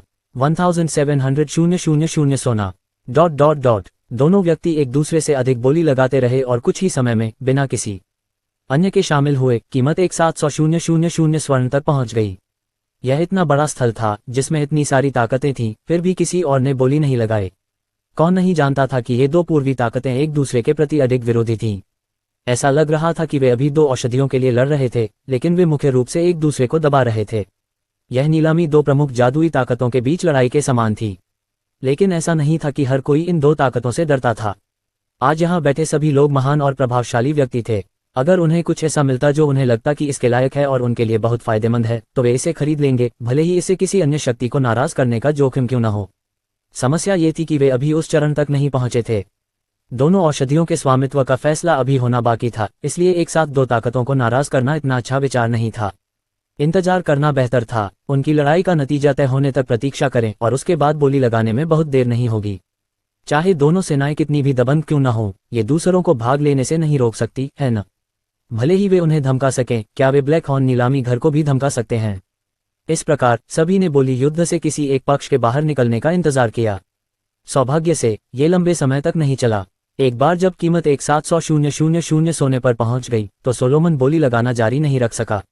वह इसके बारे में कुछ नहीं कर सकता था, क्योंकि भले ही आरब मेहरा ने हेल डिस्ट्रॉयर के खर्च का आधा हिस्सा साझा किया हो, फिर भी उसे इसके लिए 700,000 सोने का भुगतान करना पड़ा। यह कोई छोटी राशि नहीं थी। 2 पोर्शन पर 2,000,000 सोना खर्च करना कुछ ऐसा नहीं था जिसे सेज टॉवर संभाल सकता था। बेशक भले ही वे इसे संभाल न सकें, लेकिन सोलोमन निश्चित रूप से सीधे हार स्वीकार नहीं करेगा। इसे भूल जाओ, सेज टॉवर में उन 2 औषधियों की कमी नहीं है। मैं तुम्हारे ऐश टॉवर पर दया करूंगा और तुम्हें उन्हें दे दूंगा। और ऐश टॉवर से उच्च जादूगर ने केवल व्यंग्य किया। दोनों सेनाओं के बीच ये बोली युद्ध निश्चित रूप से ऐश टॉवर की जीत के रूप में समाप्त हुआ। लेकिन ऐश टॉवर की जीत का मतलब यह नहीं था कि 2 औषधियों की नीलामी समाप्त हो गई थी। इसके विपरीत असली नीलामी आखिरकार शुरू हो सकती थी। जैसा कि अपेक्षित था, सोलोमन के हटने के बाद एक नई बोली लगी। 1,800,000 सोना। आरब मेहरा ने आवाज के स्रोत की ओर देखा और देखा कि बोली एक मध्यम आयु वर्ग के व्यक्ति की थी जो लगभग 40 वर्ष का था, लंबा कद और सख्त नजर वाला। वह अपनी पीठ पर एक काली तलवार लिए हुए था। तलवार से एक मोटी खूनी गंध आ रही थी। वह निश्चित रूप से एक शक्तिशाली व्यक्ति था जो बहुत सारे नरसंहारों से गुजरा था, क्योंकि केवल ऐसा व्यक्ति ही अपनी पीठ पर जानलेवा हथियार को संभाल सकता था। वह सासू है, सिल्वर मून मर्सिनरी ग्रुप का नेता। ऐश टॉवर से नीलामी हारने का झटका उतना बड़ा नहीं लगा जितना कई लोग सोच सकते हैं। सोलोमन मुस्कुरा रहा था। जब उसने आरब मेहरा के चेहरे पर थोड़ी उलझन देखी, तो उसने धैर्यपूर्वक समझाया, तुम्हारे पिता के समय में उसने उनके साथ बहुत सहयोग किया था। सिल्वर मून मर्सिनरी ग्रुप की संपत्ति साधारण नहीं है। देखो, ऐश टॉवर जल्द ही रोने लगेगा। 2,000,000 सोना। मध्यम आयु वर्ग के उच्च जादूगर को रोने का मन हुआ। जब उसने बोली लगाई तो उसकी आवाज कर्कश थी। हालांकि उसने सोलोमन को हरा दिया था, लेकिन ऐश टॉवर आगे नहीं बढ़ सका। 2,000,000 सोना बिल्कुल भी छोटी राशि नहीं थी। ऐश टॉवर जैसी बड़ी ताकत को भी इतना पैसा देने पर बहुत बड़ा झटका लगेगा। 2,500,000 सोना। उद्धरण चिन्ह ... उद्धरण चिन्ह। जब कीमत 2,500,000 सोने पर पहुंची, तो एक लंबा विराम आया, जिसके दौरान ऐश टॉवर संघर्ष करता हुआ दिखाई दिया, इससे पहले कि उन्होंने 2,600,000 सोने की बोली लगाई। लेकिन जैसे ही उन्होंने बोली लगाए, 3,000,000 सोना। इस बार ऐश टॉवर बॉक्स पूरी तरह से शांत था।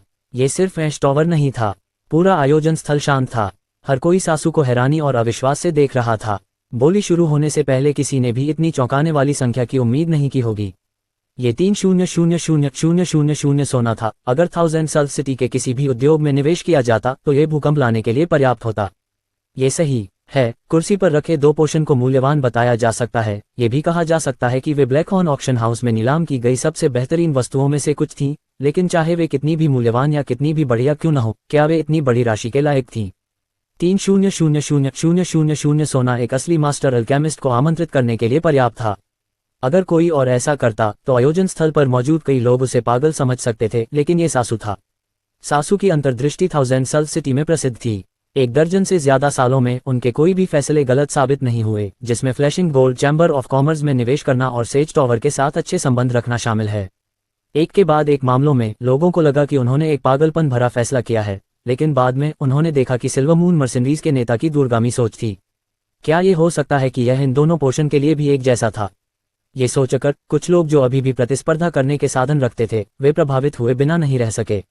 लेकिन अगर वे प्रभावित भी हुए तो ये 3,000,000 सोना था। आखिरकार उनकी प्रतिस्पर्धा की भावना बस थोड़ी देर के लिए उठी और फिर गिर गई।